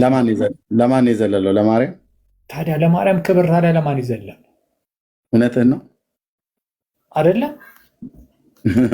ሮያል እውነትህን ነው የዘለለው። ይኸው እንደዚህ ይላል። ማርያምም በዚያን ወራት ተነስታ ወደ ተራራማ ወደ ይሁዳ ከተማ ፈጥና ወጣች። እያየሁ ነው አይደል? ወደ ዘካርያስን ቤት ገብታ ኤልሳቤጥን ተሳለመቻት። ኤልሳቤጥም ማርያምን ሰላምታ በሰማች ጊዜ ጽንሱ በማኅፀኗ ውስጥ ዘለለ። በኤልሳቤጥም መንፈስ ቅዱስ ሞላባት። በታላቅም ድምፅ ጮኻ እንዲህ አለች፣ አንቺ ከሴቶች መካከል የተባረከች ነሽ፣ የማኅፀንሽን ፍሬ የተባረከ ነው አለቻት አይደል? ለማን ነው ጽንሱ የዘለለው? ለእመቤታችን ነው ይላል እዚህ ጋር። ለምን መሰለህ? በሆዷ የተሸከመችው ክርስቶስን ነው። ዞሮ ዞሮ ይላሉ እዚህ ጋር ለማርያም ዘለለ ይላሉ ወይ? ኖ ጽንሱ ዘለለ አይልም አይደል? በኤልሳቤጥም ላይ መንፈስ ቅዱስ ሞላባት ማለት እኮ ማርያምን ምን ያክል እሷን ስታገኝ መንፈስ ቅዱስን ራሱ ወደዛ እንዳስተላለፈች የሚያሳየ አይልማ። ሮያልዬ አይልማ፣ አይልም፣ እንደዛ አይልም። ማርያም መንፈስ ቅዱስ አስተላላፊ አይደለችም። አይተላለፍም። መንፈስ ቅዱስ እንደዚህ እንደ ተስቦ በሽታ አይነት ነገር ለዛ አይተላለፍም። ሰጪው እግዚአብሔር ነው። እዚህ ጋር ማን አለ? ቆይ የጌታችን እናት ማርያም አለች፣ ኤልሳቤጥ አለች ጎበዝ እና ዮሐንስ አለ። ጌታዬ ደግሞ በማህፀኗ አለ ማለት ነው።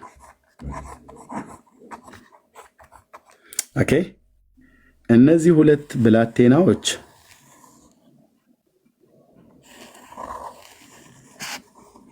እሱም በእናቱ ማህፀን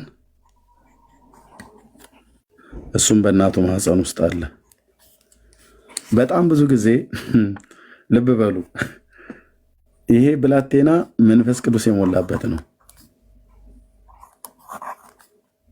እንደዚህ የሞላበት ነው። እሷ መንፈስ ቅዱስ ሞልቶባታል።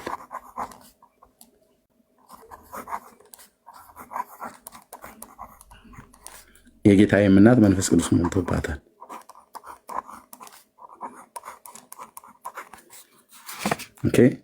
ጌታም ሰው በመሆኑ መንፈስ ቅዱስ በላዩ ላይ በኋላ በመንፈስ ቅዱስ ተቀባ ብሎ ስለሚል ግን እሱ አምላክም ሰው ስለሆነ ጌታ ነው፣ ፈጣሪ ነው።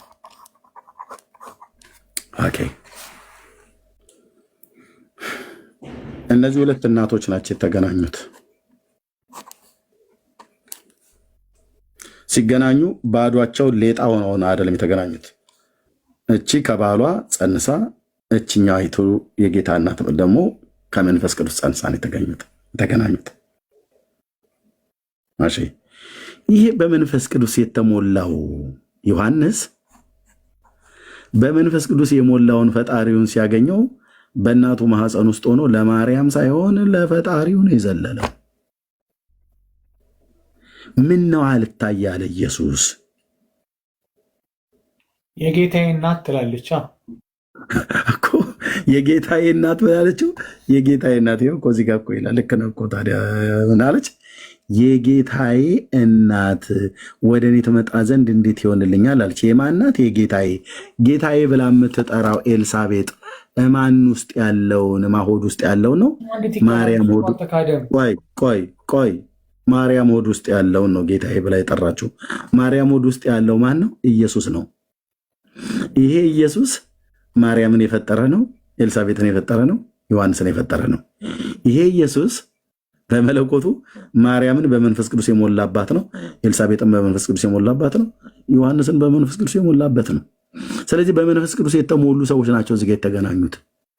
ዮሐንስ በመንፈስ ቅዱስ ተሞልቶ በኋላም መንገዱን የሚጠርግለት የእሱን ታላቅነት የሚናገር ነቢይ በመንፈስ ቅዱስ ተሞልቶ በእናቱ ማኅፀን ውስጥ ሆኖ ሰላምታ ስታቀርብላት ዘመዷ ማርያም ለኤልሳቤጥ ጽንሱ በማኅፀኔ በደስታ ዘሏል ያለችው። ለማን የዘለለው? ለጌታው ነው። ለጌታው ነው። ለጌታው ነው። የማርያም ድምፅ እኮ የማርያም ድምፅ ምን አይነት ድምፅ ነው? እንደዛ ከሆነማ የተሰቀለው የማርያም ድምፅ ምን አይነት ድምፅ ነው? ቆይ መንፈስ ቅዱስ የሞላ የማርያም ድምፅ ምን አይነት? ቆይ ሮያል የማርያም ነው ልንል ነው ብራዘርዬ። ቆይ መንፈስ ቅዱስ የሞላባት ሴት ነች። ሲጀምር ተራ ሴት አይደለችም። ማርያም እቺም ተራ ሴት አይደለችም። መንፈስ ቅዱስ የሞላባት ሴት ናት። ይሄም ተራ ሰው አይደለም። መንፈስ ቅዱስ የሞላበት ሰው ነው። በሶስቱም ላይ የአምላክ መንፈስ ያደረባቸው ሰዎች ናቸው። ይሄኛው ከሷ አይበልጥም፣ እችኛዋ ከሷ አታንስም፣ እችኛውም ከሷ አትበልጥም፣ ይሄም ከሷ አያንስም። በመንፈስ ቅዱስ ሙላት የተሞሉ ቅዱሳኖች ናቸው እነዚህ ሶስቱ። እሱ ደግሞ ሞዩ ነው ራሱ ጌታ ማለት ነው። ለምሳሌ እንደዚህ ብላችሁ ዘመራችሁ አይደል? በማህፀን ቅኔ ለማርያም ተሰማ ትላላችሁ አይደል? መዝሙሩን ታውቀዋለህ?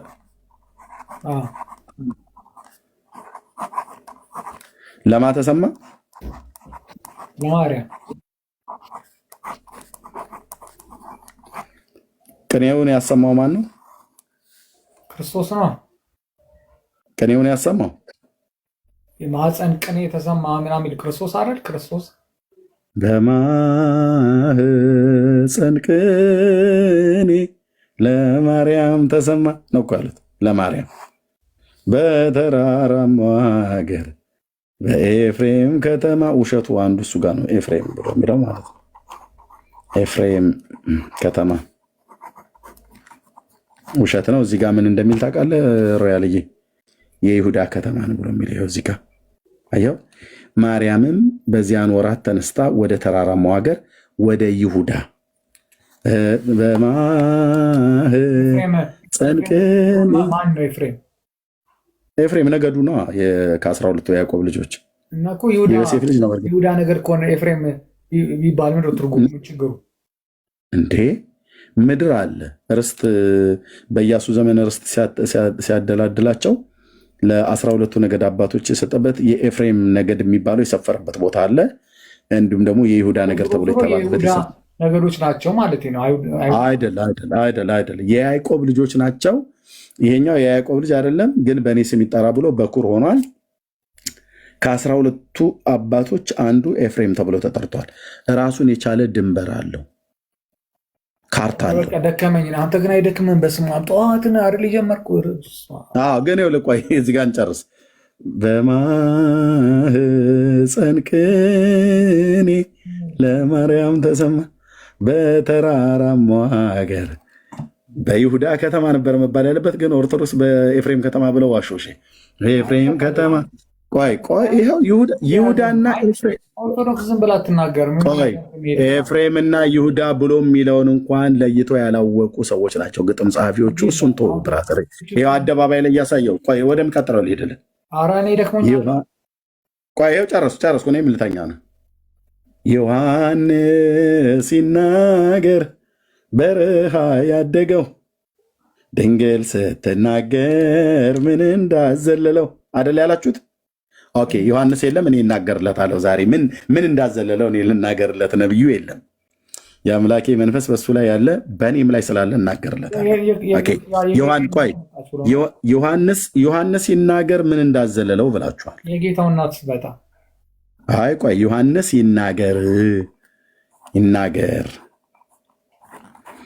ምን እንዳዘለለው አላችሁ። እንዴ በማህፀን ቅኔ ተናግሯል አልተባለም እንዴ? ቅኔውን የተናገረ የዘለለበትን ምክንያት እንዴት አልተናገረም? እዚህ ጋ ነው ጨዋታው የሚመጣው። በማህፀን ቅኔ ለማርያም ተሰማ ብላችሁ ስትሉ በኤልሳቤጥ ሆድ ውስጥ ሆኖ ዮሐንስ ቅኔ ተቀኝቷል ለማርያም ነው እያላችሁ ነው ያላችሁት። እና ቅኔውን ሲያንቆረቁረው ዮሐንስ ሲጀምር ቅኔ አልተቀኝም፣ ምንም የተናገረው ቅኔ የለም። ልጁ ቅኔ ተናገረ አይልም፣ ዘለለ ነው ብሎ የሚለው። በማህፀን ቅኔ ለማርያም ተሰማ፣ ውሸት ሆነ፣ አልተሰማም። በማህፀን ውስጥ ያለ ለማርያም ቅኔ ተቀኘ ይላል አይልም። እናቱ ኤልሳቤጥ ነች ከዘመዷ ከማርያም ጋር በእስራኤል ሰላምታ ሰጣ ሰላምታ ይተስጣ። ሜታፎሪክ አገላለጽ እኮ አይ ሜታፎሪክ ነው ያደየ። በቃ አሁን ደክሟል። በሌላ ቀን ልናደርገው እንችላለን። ይኸውልህ በአገሬ አባባል የዝንጀሮ ጠብ ይባላል። ድብልቅልቅ ያለበት ማለት ነው።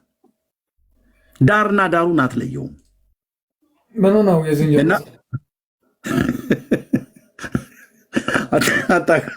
አታውቀውም። እንደኔ እንደ ገጠር ስላላደግ አታውቀውም። እና በማህፀን ቅኔ ለማርያም ተሰማ ብለውን ማን ያሰማው ብለን ስንል ዮሐንስ አሉን። ቅኔውን ያሰማው ዮሐንስ ነው። አዎ። ታዲያ ቅኔውን ሲናገር ምን እንዳዘለለው ዮሐንስ ሲናገር ብሎ እንደገና ኢንቫይት የሚያደርጉት ለምንድን ነው?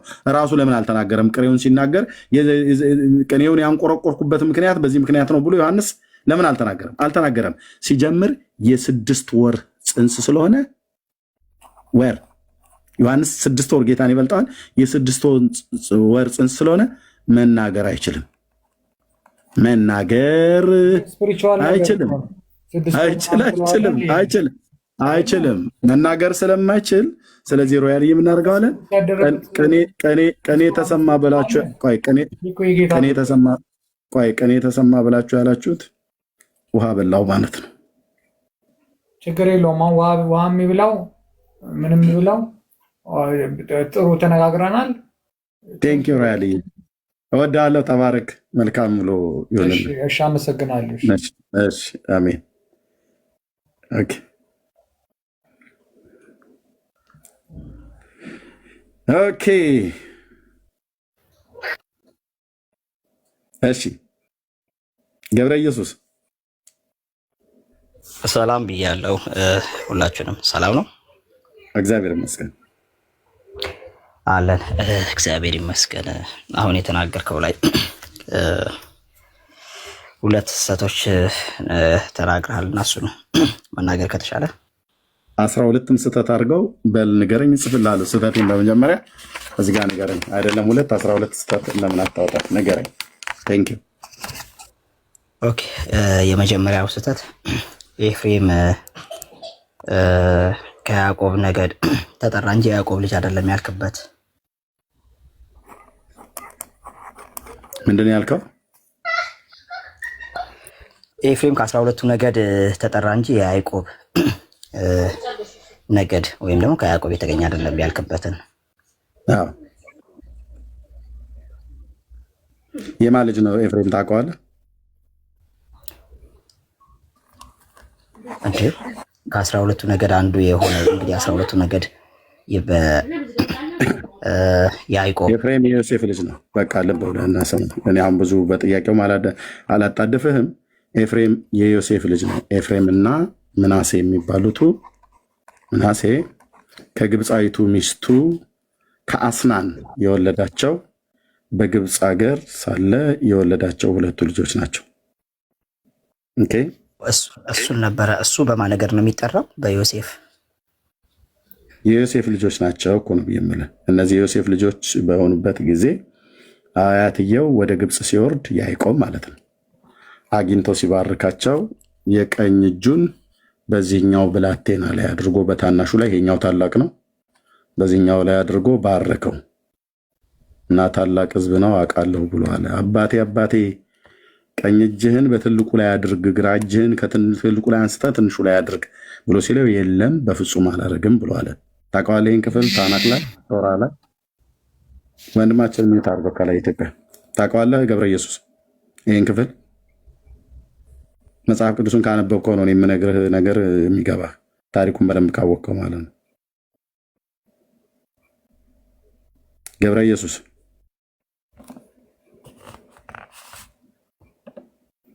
ገብረ ኢየሱስ የኢየሱስ ስራ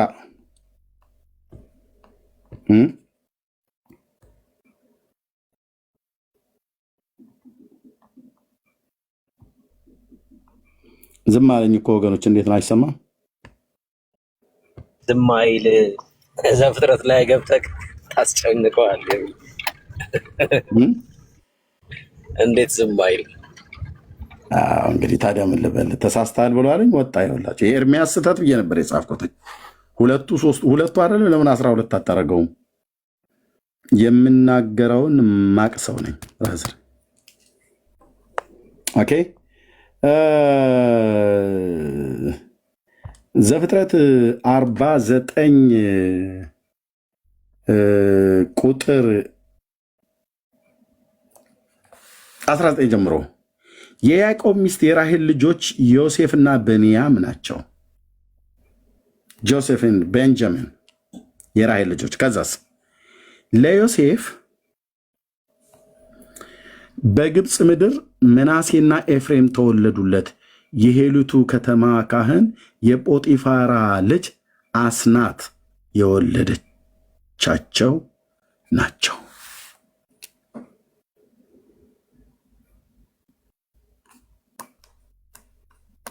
አስናት የምትባል ሴት ማለት ግብፃዊት ሴት።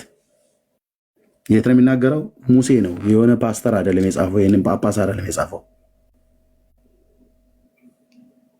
ጴንጤ እንደዚህ ነው እግዚአብሔርን ቃል የሚያየው፣ አስተውሎት ነው የሚያየው። ሁል ጊዜ በዚህ ምድር ላይ ሳለው በጣም ከማላፍርበት ነገር አንዱ ጌታ ኢየሱስን የተከተልኩበትና ጴንጤ የሆንኩበትን ቀን ነው። በእውነት ነው የምላችሁ። ዘር ትውልዳችሁ ይባረክ። የእግዚአብሔር ሰዎች ይህንን መጽሐፍ ቁጭ ብለህ አትንቀዥቀዥ፣ አንብብ፣ አጥና ብለው የመከሩኝ ፓስተሮቼና አገልጋዮች ስለ ሙሉ ወንጌል ቤተክርስቲያን፣ ስለ መካነ ኢየሱስ ቤተክርስቲያን፣ ስለ ቃለ ሕይወት ቤተክርስቲያን፣ ስለ ጉባኤ እግዚአብሔር ቤተክርስቲያን፣ ስለ ስለ ወንጌል ብርሃን ቤተክርስቲያን አምላኬን እጅግ አድርጌ አመሰግናለሁ። እነዚህ የጠራኋቸው ቤተክርስቲያናት የእግዚአብሔርን ቃል ቁጭ ብዬ የቀሰምኩበት ነው።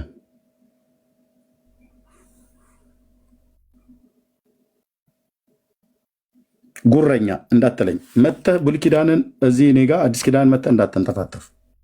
በጣም አዋቂ ነኝ እያልኩ አይደለም፣ ግን የቱ ጋር ምን እንደሚል በመጀመሪያ ያውቁ። ታሪኩን በሚገባ ማወቅ። ስለዚህ የይሁዳ ከተማ ብሎ እያለ እግዚአብሔር ቃል የኤፍሬም ከተማ ብለው በአደባባይ ላይ ይዋሻሉ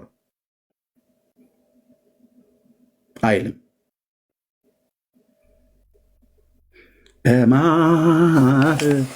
ጸንቅን ለማርያም ተሰማ። የት ማን ነው አሰሚው? በማህፀኗ ውስጥ ቅኔ ያሰማው ማን ነው? ዮሐንስ።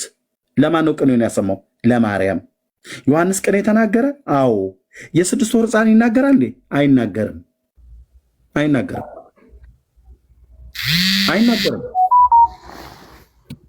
የምን ውሸት ነው? የምን ውሸት ነው? ኢየሱስ ገና የተጸነሰበት ጊዜ ስለነበረ 6 ወር ምናምን ነገር ይበልጠዋል ተብሎ ይባላል። የምን ውሸት ነው? ይቅርታ አድርጉልኝ፣ ይህን ቋንቋ የምን ቀደዳ ነው?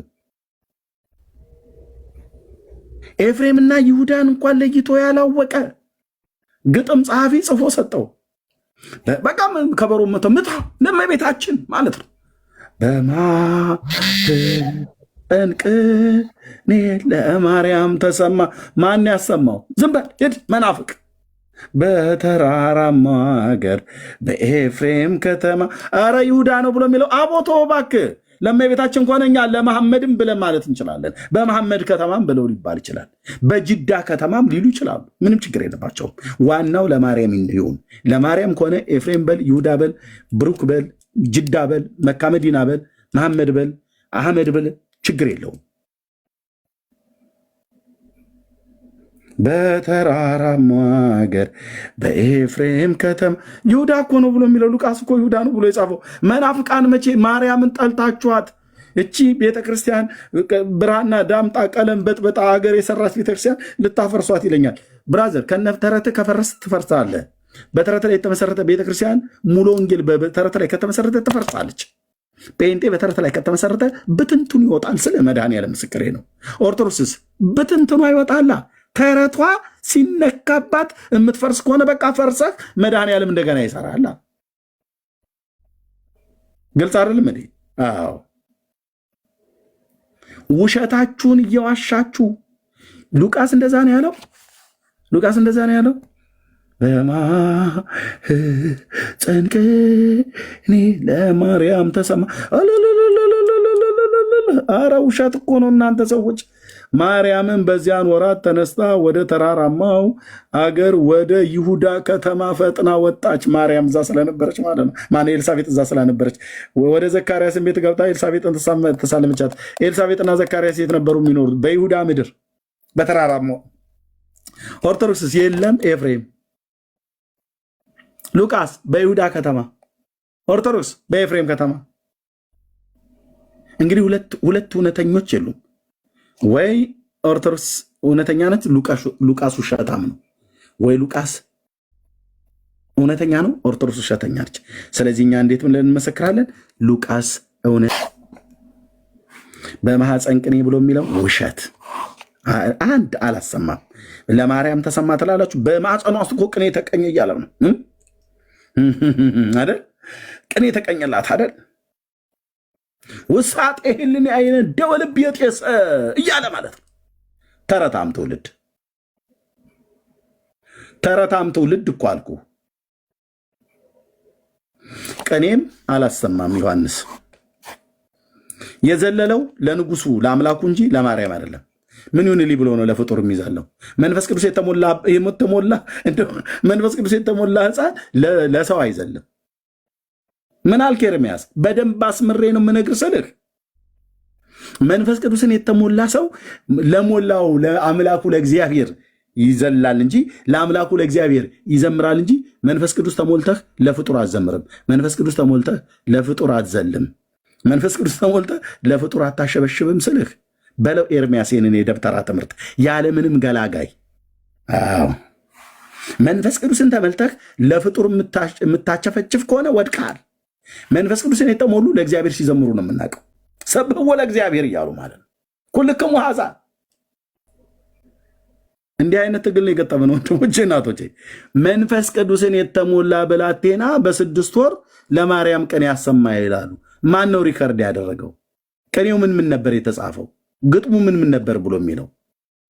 በዜማ ነው? በከበሮ ነው? በእምቢልታ፣ በዋሽንት፣ በክራር ነው?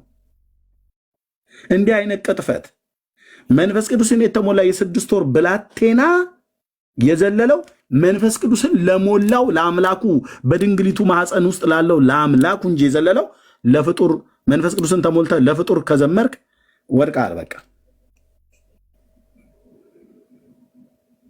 ገንፎ በወጥ እንደመብላት ማለት የማይሄድ ነገር አንተዬ፣ የማይሆን ነገር መንፈስ ቅዱስን የተሞሉ ማስረጃ እያወራሁ እኮ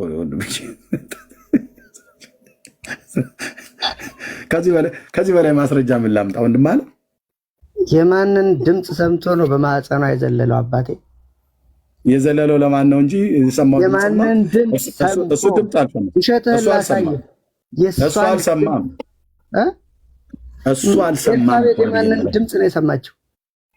ከየት ለምን የምትዋሸው? እሱ ከየት የማን ሰምቶ ነው ያልከኝ? እሱ ሰማ እሱ ብሎ የሚል አለ ወይ?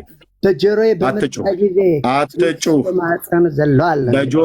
በጆሮአችን አላለችም ያለችው በጆሮዬ ነው ያለችው እናትየው እንጂ ልጅየው አላለም። አንተ አድምጠኝ፣ እንደማመጥ ልብ በል። አሁን ገብተህ የማንን ድምፅ ሰምቶ ነው የዘለለው አልከኝ። ልብ በሉ ያለኝ እኮ ልይዝህ ነው። እኩል አታውራ። ማርያምን ድምፅ ሰምቶ እኩል አታውራ። እሺ ወይ አውራና እኔ አወራለሁ። ማይኩን ክፈትና አሁን አውራ። እሺ አውራ እንድሰጥህ እድል። እኔ ውሸት ነው መጽሐፍቶቻችሁ በመዝሙር ተዋሻላችሁ፣ በመጽሐፍ ተዋሻላችሁ፣ መተህ ተዋሻለሽ። አውራ ስለማታስወራኝ አውራና የምታወራውን ከዛ እኔ አወራለሁ። አልደርብብህም። ቀጥል። አንደኛ የሁለት ስህተቶችን ላሳየህ። ጽንሱ የዘለለው የማርያምን ድምፅ ሰምቶ ነው። የሰላምታሽ ድምፅ በጆሮ ሲመጣ ጽንሱ በምን ዘሏል ነው የሚለው። ማን ነው የሰማው ድምፁን? የሰላምታን ድምፅ ስትሰማ ነው የዘለለው። በቃ ማን ነው የሰማው ነው ያልኩ። ምንም አያስፈልግህም እያልኩ ነው። ማን ነው የሰማው? የጌታዬ ማን ነው የሰማው? ማነው የሰማው? የጠየቅኩ መልስልኝ። ማነው የሰማው? ኤልሳቤጥ። ኤልሳቤጥ ቴንኪው። እንደዚህ ኤልሳቤጥ። እሺ ዮሐንስ ሰምቷል የማርያምን ሰላምታ? ይሁንም አይሁንም ይሄ እኮ እየተናገረው ያለው ዮሐንስ ሰምቷል ወይ? መንፈስ ቅዱስ ነው እየተናገረው ያለው። ዮሐንስ ሰምቷል ወይ ነው ያልኩህ? ሰምቷል? አዎ። እና ባይሰማ ነው የሚሰማው? መረጃ ስጠኝ። ምንድን ነው ያለችው? መረጃማ እናታችን ዮሐንስ ሲሰማ ዮሐንስ እንደሰማ መረጃ ስጠኝ። ይሄው ሰምቶ እኮ ነው የሚለው መጽሐፉ። ምን ይላል? እሺ ሰምቶ ነው ብሎ የሚለው አድምጠኝ፣ አድምጠኝ። በጆሮዋ ሲሄድ ዘለለ ጽንሱ። አድምጠኝ። ማስረጃ ያለን እንደ ከዚህ በላይ ማስረጃ አድምጠኝ። እኩል አታውራ አልኩህ። ኦኬ ቴንክ ዩ እኮ ማስረጃ አምጣ አልከኝ። ማስረጃ እየሰጠሁ እኮ እኩል አታውራ አድምጠኝ እኮ ነው ያልኩህ። አትጩህ። ቴንክ ዩ። ሁለተኛ ስህተት ልጨርስና አንዴ ታወራለህ፣ ትቀጥላለህ። ከዛ ደግሞ ህፃናት አይናገሩም ካልክ ሆሳዕና ትቀጥላለህ።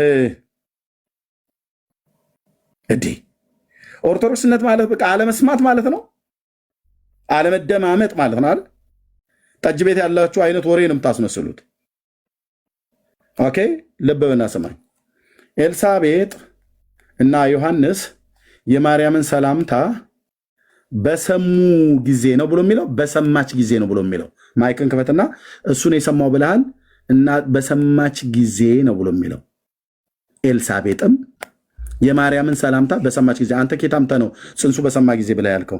እና ምን አዘለለው? አብሮ ሰምቶ በመጀመሪያ መዝለሉን አይደለም ከየት አምጥተህ ነው? የጠየኩህ መልስልኝ። እየመለስኩልህ እኮ ነው። የጠየኩህ መልስልኝ። የሰማው ማን ነው? ሰላምታውን የሰማው ማን ነው? በመጀመሪያ ወዳጄ አንደኛ ተረጋግተህ ሰላምታውን የሰማው ማን ነው? የመጨረሻ ዕድል ለምሰጥህ ካልሆነ አስወርዳለሁ። ሰላምታውን የሰማው ማን ነው? እሱ መብት ነው፣ ግን ሰላምታውን የሰማው ማን ነው? ሰላምታውን የሰማው ማን ነው? የመጨረሻ ዕድል። የሰማ የዘለለ ማን ነው? ሰላምታውን በጆሮዋ በሰማች ጊዜ ብሎ የሚለው ማን ነው የሰማው? ለድምፁ አራት ነው። ማን ነው የሰማው ሰላምታውን? የማንን ድምፅ ሰምቶ ነው? አድምጠኝ። ሰላምታውን ማን ነው የሰማው? ዮሐንስ ነው ወይስ ኤልሳቤጥ ናት? አብረው ነው የሰሙት። አራት ነጥብ። የታለ መጽሐፉ የሚነግረን ያንቺን የታለ አብረው ሰሙ ብሎ የሚለው ማህፀን የዘለለ ይሄ አይሰማም እንዴ? ምን አይነት በሉ። በነጠላ ነው የጻፈው፣ በሴት አንቀጽ ነው የጻፈው፣ ለእናትየዋ ነው። ኦኬ በሰሙ ጊዜ ኤልሳቤጥና ልጇ በሰሙ ጊዜ ልጇ ከእናትየው ጋር አብሮ ስለሰማ ዘለለ አይልም፣ በሰማች ጊዜ ነው። ይሄ ሰው መጣና ምን አለ? በሰሙ ጊዜ አለ። እኩል ነው የሰሙት አለ። የት አለ የእግዚአብሔር ቃል? ኦርቶዶክስ ውሸት ልማዳቸው ነው። ከነ ውሸት ጭምር እታችን መጽሐፍ ቅዱስ አንብብ። እሺ ቴንክ ዩ። አንተን እዚህ አልጨቃጭቅ። አትዋሹ፣ አትዋሹ። መጽሐፍቶቻችሁ ይዋሻሉ። መምህራን ትዋሻላችሁ፣ በስብከት ትዋሻላችሁ፣ በመጽሐፍ ትዋሻላችሁ፣ በትርጓሜ ትዋሻላችሁ፣ በዝማሬ ትዋሻላችሁ። በቃ ይሄ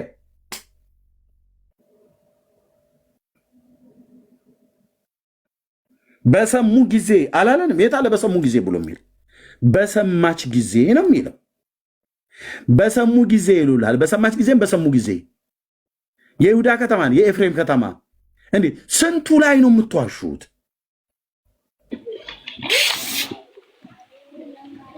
ስንቱ ላይ ነው የሚዋሻው? ለምን ታማኝ አትሆንም ለእግዚአብሔር ቃል? የጌታ እናት ማርያም እንደዚህ ስለዋሸላት የምትቀብር ትመስላለች? በፍጹም።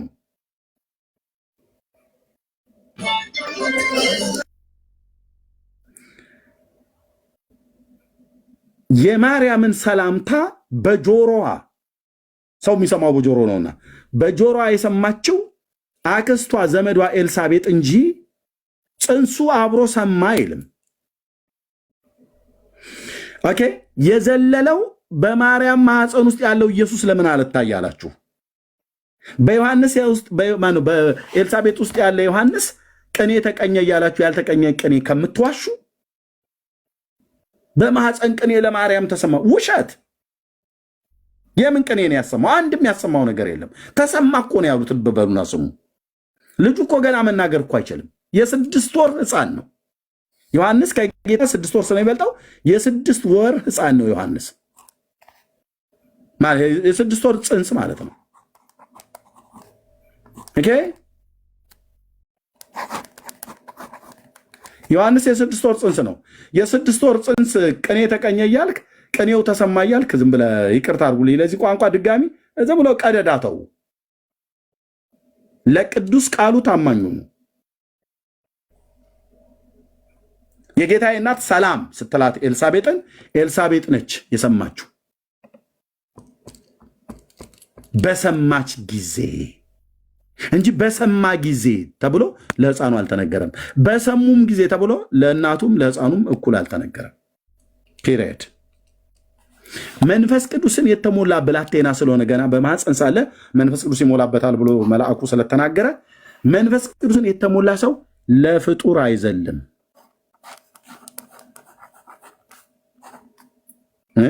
ለፍጡር አይዘልም፣ አይሰግድም፣ አይዘምርም፣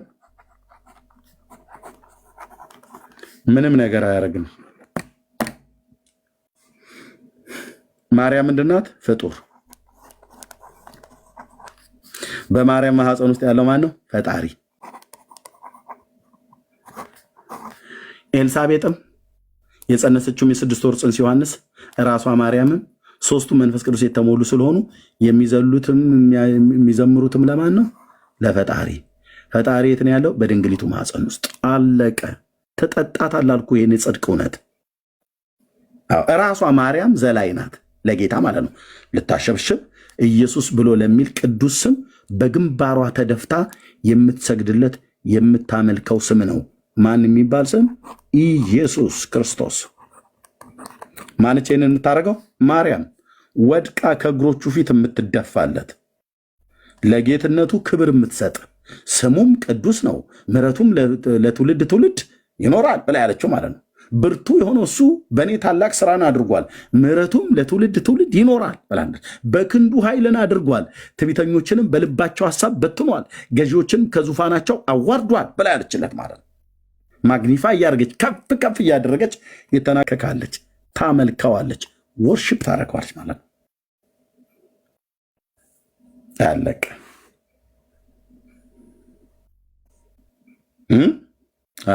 በቃ እኛም እናቃት የጌታዬ እናት እች ናት። ማርያም ብቻ አይደለችም። አንድ ፍጡር አይቀርም። አንድ ፍጡር አይቀርም።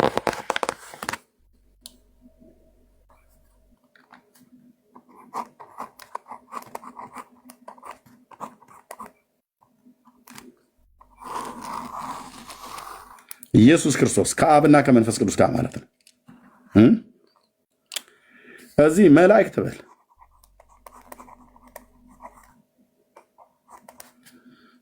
ጻድቃን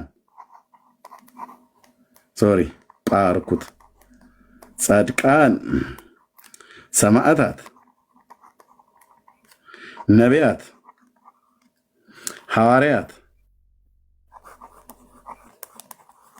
ደናግላን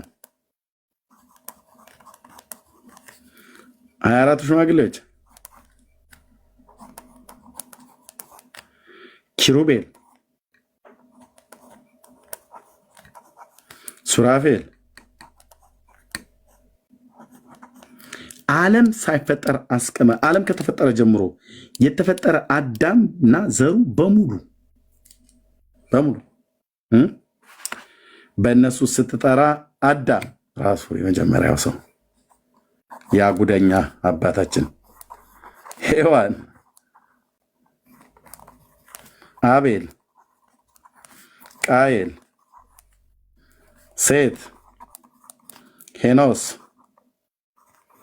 ያሬድ፣ ማቱሳላ ማነው ያሬድ፣ ሄኖክ፣ ማቱሳላ፣ ላሜህ፣ ኖህ፣ ካም፣ ሴም፣ ያፌት። የእነዚህን ሁለት አባቶች ልተውና ሴም ጋር ልምጣ። ሴም፣ አርፋክስድ፣ አርፋክስድ ኤቦር ራግቡ ፋሌቅ ሴሮህ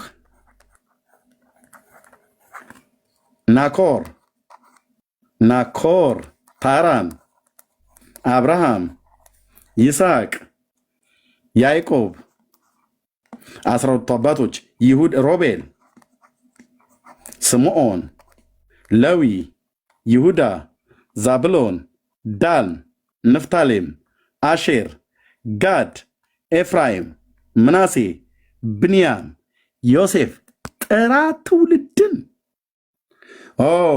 ጥራ የትኛውንም የምትጠራውን ፍጥረት ጥራ። እናቶችን ረሳህ እኮ ኤርምያስ፣ ምን መሆን ነው? ሔዋን እዚህ ጋር ጠርተህ ሳራ፣ ርብቃ፣ ሊያ፣ ራሄል፣ የሙሴ እናት ዮካብድ፣ የሙሴ እህት ማርያም ነብይቱ፣ የሳሙኤል እናት ሐና፣ ኤልሳቤጥ፣ የጌታዬ እናት ማርያም፣ ሶስና ርብቃ ሶስና ማነች? የኩዛ ሚስት ሶስና እሷ ነች። ሶስና የአዲስ ኪዳን እናቶች ከገሊላ ከኢየሩሳሌም መግደላዊት ማርያም እዚህ ጋር ልጽፋት የነበረ መግደላዊት ማርያም የአልዓዛር እህት ቤታቸው ገብቶ የነበረ ማርታ የአልዓዛር እህት የቢታንያ ማን ልጥራልህ ብራዘር? በሙሉ እኮ አልኩ የጌታ እናት ማርያም እዚህ ጋር ልቻ አይደለ? በሙሉ እኮ በአንድነት መጥተው እግሮቹ ፊት ይደፋሉ አልኩ። ኤርምያስም አብሮ ተጨምሮ እዚህ ያለም ወደድክም ጠላህም ማለት ነው። በሙሉ አልኩ ይሄ ሁሉ አልኩ ከምድር አፈር እግዚአብሔር ከምድር አፈር በመልኩና በአምሳሉ ጠፍጥፎ የሰራው ትውልድ ነው። እሱ እኮ ብራዘር እሱ አላወቃችሁትም። በሃይማኖተኝነት እውርነት ተመተህ አላወቃችሁትም። ለዚህ ነው ስሙ ሲጠራ ሃይማኖተኞች የሚቆጡት የሚበሳጩት። ኢየሱስ ክርስቶስ ይባላል። የሥላሴ ሁለተኛው አካል በመለኮቱ ከአብና ከመንፈስ ቅዱስ ጋር እኩል የመለኮት ስልጣን ያለው ገባሬ ሰማያት ወምድር ነው ማለት ሰማያትና ምድርን የሰራ ሁሉ በእርሱ የሆነ ከሆነውም እንኳን አንዳች ያለ እርሱ አልሆነም ተብሎ የተባለለት ታላቅ ገናና የተፈራ ባለ ግርማ ሞገስ ያለው ኃይል ያለው ስም ነው። ማን ይባላል? ኢየሱስ። እኔ ራሴ ተጨምሬ እዚህ እግሮቹ ስር ነው አድራሻችን። እዚህ ነው የምንደፋ። ይሄ ሁሉ አባት ብለህ የምትለው ማለት ነው። እዚህ ነቢያትና ሐዋርያት ብያልኩ አብሮ እነ ጴጥሮስ ሁሉ አብሮ ተጨምረው ስማቸውን ያልዘረዘርኩት ነቢያትና ሐዋርያት ያልኳቸው ማለት ነው። በቃ እነ ነቢዩ ኤርምያስ እነ ኢሳያስ እነ ሕዝቅኤል ምናምን ነገር በሙሉ እዚህ ናቸው። እንደ ቅጠል ረግፈዋል። ሱራፌል ኪሩቤል ዙፋኑን ሸከመው በሙሉ እዚህ ነው። እዚህ እግሮቹ ስር ማለት ነው። ጌታዬ ለዘላለም ስሙ ይባረክ። እንደዚህ ነው የምፈጠፍጥልህ ብራዘርዬ። እሺ ልክ መታወቅ አለበት። ማንም እዚህ መካከል ተንጠራርቶ ሳራ እኔ እኮ አንተ ምናምን ነገር ብላ እሱ ላይ ልትንጠራራ አትችልም። እኔ እኮ እናትህ ነኝ አንተ ብላ ማርያም ልትንጠራራ አትችልም። እሷ ታውቃለች። ማርያምን በልቧ ተጠብቀው ነበር ነው ብሎ የሚለው ምንም እናቱ ናት። ከዚህ ትውልድ መካከል እናት አድርጎ መርጧታል። ምንም ጥርጥር የለውም። ከድጃ ወለደችው አላልንም እኛ ጴንጤዎቹ። እቺ እናት ለእናትነት መርጧታል። ምንም ጥርጥር የለው። ዳራስ ይዛለሁ ስልህ ዳራስ ይዛለሁ ለእናትነት መርጧታል። ከእሷ ተወልዷል። ምንም ጥርጥር የለው። ስለወለደችው ግን አማላጅ ነኝ ተብሎ አልተጻፈላትም። ስለወለደችው ግን አዳኝ ነኝ ተብሎ አልተጻፈላትም። ፈቀዳችሁልኝ አንድ ጥያቄ እሰጣለሁ። ከብሩኬ ጋር ታወራላችሁ። ስለወለደችው ግን ጨርሻለሁ። ስለወለደችው ግን አማላጅ ነች ተብሎ አልተጻፈላትም። ስለወለደችው አዳኝ ነች ቤዛ ነኝ ተብሎ አልተጻፈላትም። ወልደዋለች። አዎ ምንም ጥርጥር የለውም። ከድጃ እናቱ አይደለችም። ትዕግስት አየለች የምትባል ቦጋለች እናቱ ናት አላልንም? አጭርና ግልጽ። እነዚህ ሁሉ አድራሻቸው ነው ከማርያም ጋር። እሷ ራሷ የጌታ እናት ማርያም ይህንን ቅዱስ ስም ታመልከዋለች፣ ትደፋለታለች። ወንድም ያትረብሻ ነግሬያለሁ። እሰጣለሁ 2 ደቂቃ አላወራም፣ ከዚህ በኋላ እሰጣቸዋለሁ። ኢየሱስ ለሚል ቅዱስ ስም ማርያም ትደፋለች፣ ትሰግዳለች፣ ታመልከዋለች። እንግዲህ ከነሰራችሁ የሚንሰራችሁ ወንድሞች እናቶች። ኦኬ ሰሙሻ ልኮ ነበረ ገዝታ አላየኑም፣ አስገቡት ወንድሞች። ኦኬ ከዚህ ገናናና ኃያል ስም እኩል ጫማ የምታለካካት ማርያም፣ ሳራ፣ ርብቃ፣ አብርሃም ምናምን ነገር ብለህ የምትላቸው አንዳች የለም። አንዳች ኢየሱስ በዙፋኑ ላይ ነው። ማርያምን ጨምሮ በሙሉ መላእክት በሙሉ ከእግሮቹ በታች ናቸው። ይኸው ነው የወንጌሉ እውነት። ኃያል ገናና የሚልቅ ባለ ግርማ በምስጋና የተፈራ ድንቅን የሚያደርግ የአባቶቻችን አምላክ ቅዱስ ልዑል እግዚአብሔር ነው ኢየሱስ ክርስቶስ። ለዘላለም ቅዱስ ስሙ ይባረክ። እነዚህ ሁሉ ጻድቃን የተባሉ ናቸው ሙሉ የተጠሩት። አብዛኞቹ ኃጢአተኛ ሰው በል ጻድቅ በል አድራሻው የት ነው? ጌታዬ ጋ ነው። ከሰበክ ይህን ስበክ፣ ከመሰከርክ መስክርለት ለስሙ ጌትነቶች ቤት ግን ይሄ ስም እንዲጠላ ሆኗል። ኢየሱስ ብለህ ስትል ያው አይታችኋል። ከእስላሞቹ ቀድመው የሚቃወሙት ክርስቲያንን ብሎ የሚለው ነው። ካቶሊክ እንኳን እንደዚህ አትልም። ኦርቶዶክስ ከሰይጣን ጋር ተባብራ ኢየሱስ ብሎ በሚለው ስም ላይ ህዝቡን አደራጅታ አሳምጻለች ብዬ ብል ሐሰት አልናገርም። ለምን? ህዝቧን ይዋት በሙሉ ቁጡ ነው የሚሆነው። ኢየሱስ ክርስቶስ ብለህ ስትል ይቆጣሉ፣ ይበሳጫሉ፣ አሜን አይሉም። ማርያም ማርያም ነው የሚሉት። ይሄን ደግሞ አይተናል አደባባይ ላይ ጌታችን የእግዚአብሔርን ልጅ ተቀበሉ ብላ በማለቷ አይ የተናገረችው ትክክል ነው፣ ልክ ነው። የእግዚአብሔር ልጅ ልንቀበለው ይገባል። የእግዚአብሔር ልጅ እኮ ማለት ራሱ እግዚአብሔር ነው፣ ልንቀበለው ይገባል። የማያልተቀበላችሁ ሰዎች ካላችሁ ልክ ነው፣ ግን ቦታው አልነበረም ብለው አይደለም ያሉት። የእግዚአብሔር ልጅ ብለው ሲሉ ተቃወሟት። ከእስላም ቀድመው እስላሞችም ነበሩ እዛ። አንዳች አላሉም እስላሞቹ። አይታችኋቸው እንደሆነ ድንጋጤ በአደባባይ ስጠራው ለድንጋጤ፣ በቤተክርስቲያኗ ውስጥ ስጠራው ለድንጋጤ ሆኗል። በእርግጥ ስሙ እኮ ኃያል ስም ነው። ዓለም ይደንግጥ፣ ሲኦል ይደንግጥ። ይህንን ገናናና ኃያል ስም ኢየሱስ ክርስቶስ ብለን ጌታችንን እንጠራዋለን። በስሙ በማመን የኃጢአትን ይቅርታ አግኝተናል። ተባረኩ። ወንድማችን አሁን መቀጠል ይችላል። ብሩክ እያወራው ቴንኪው። እኔ በዚሁ ልሰናበታችሁ። ተባረኩ። ልተኛ ነው፣ ደከመኝ፣ በስጋ ደከመኝ። እሺ እሺ።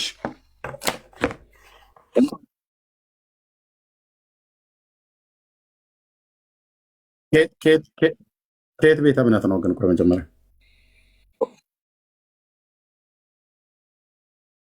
እኔ እንግዲህ አላስታውስም። አይደሆነ አውርተን ሊሆን ይችላል። እሺ ምንድነው ጥያቄ?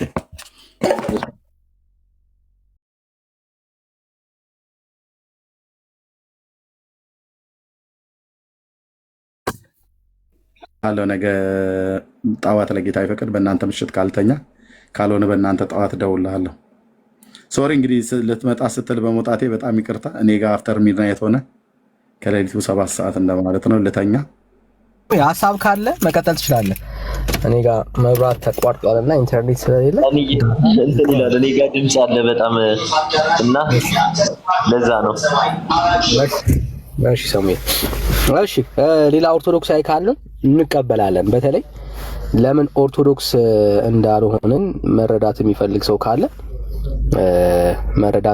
ሰው ካለ እናሳያለን፣ እናወራለን ማለት ነው። እሺ እሱዬ ሰላም ወይ? ሰላም ነው።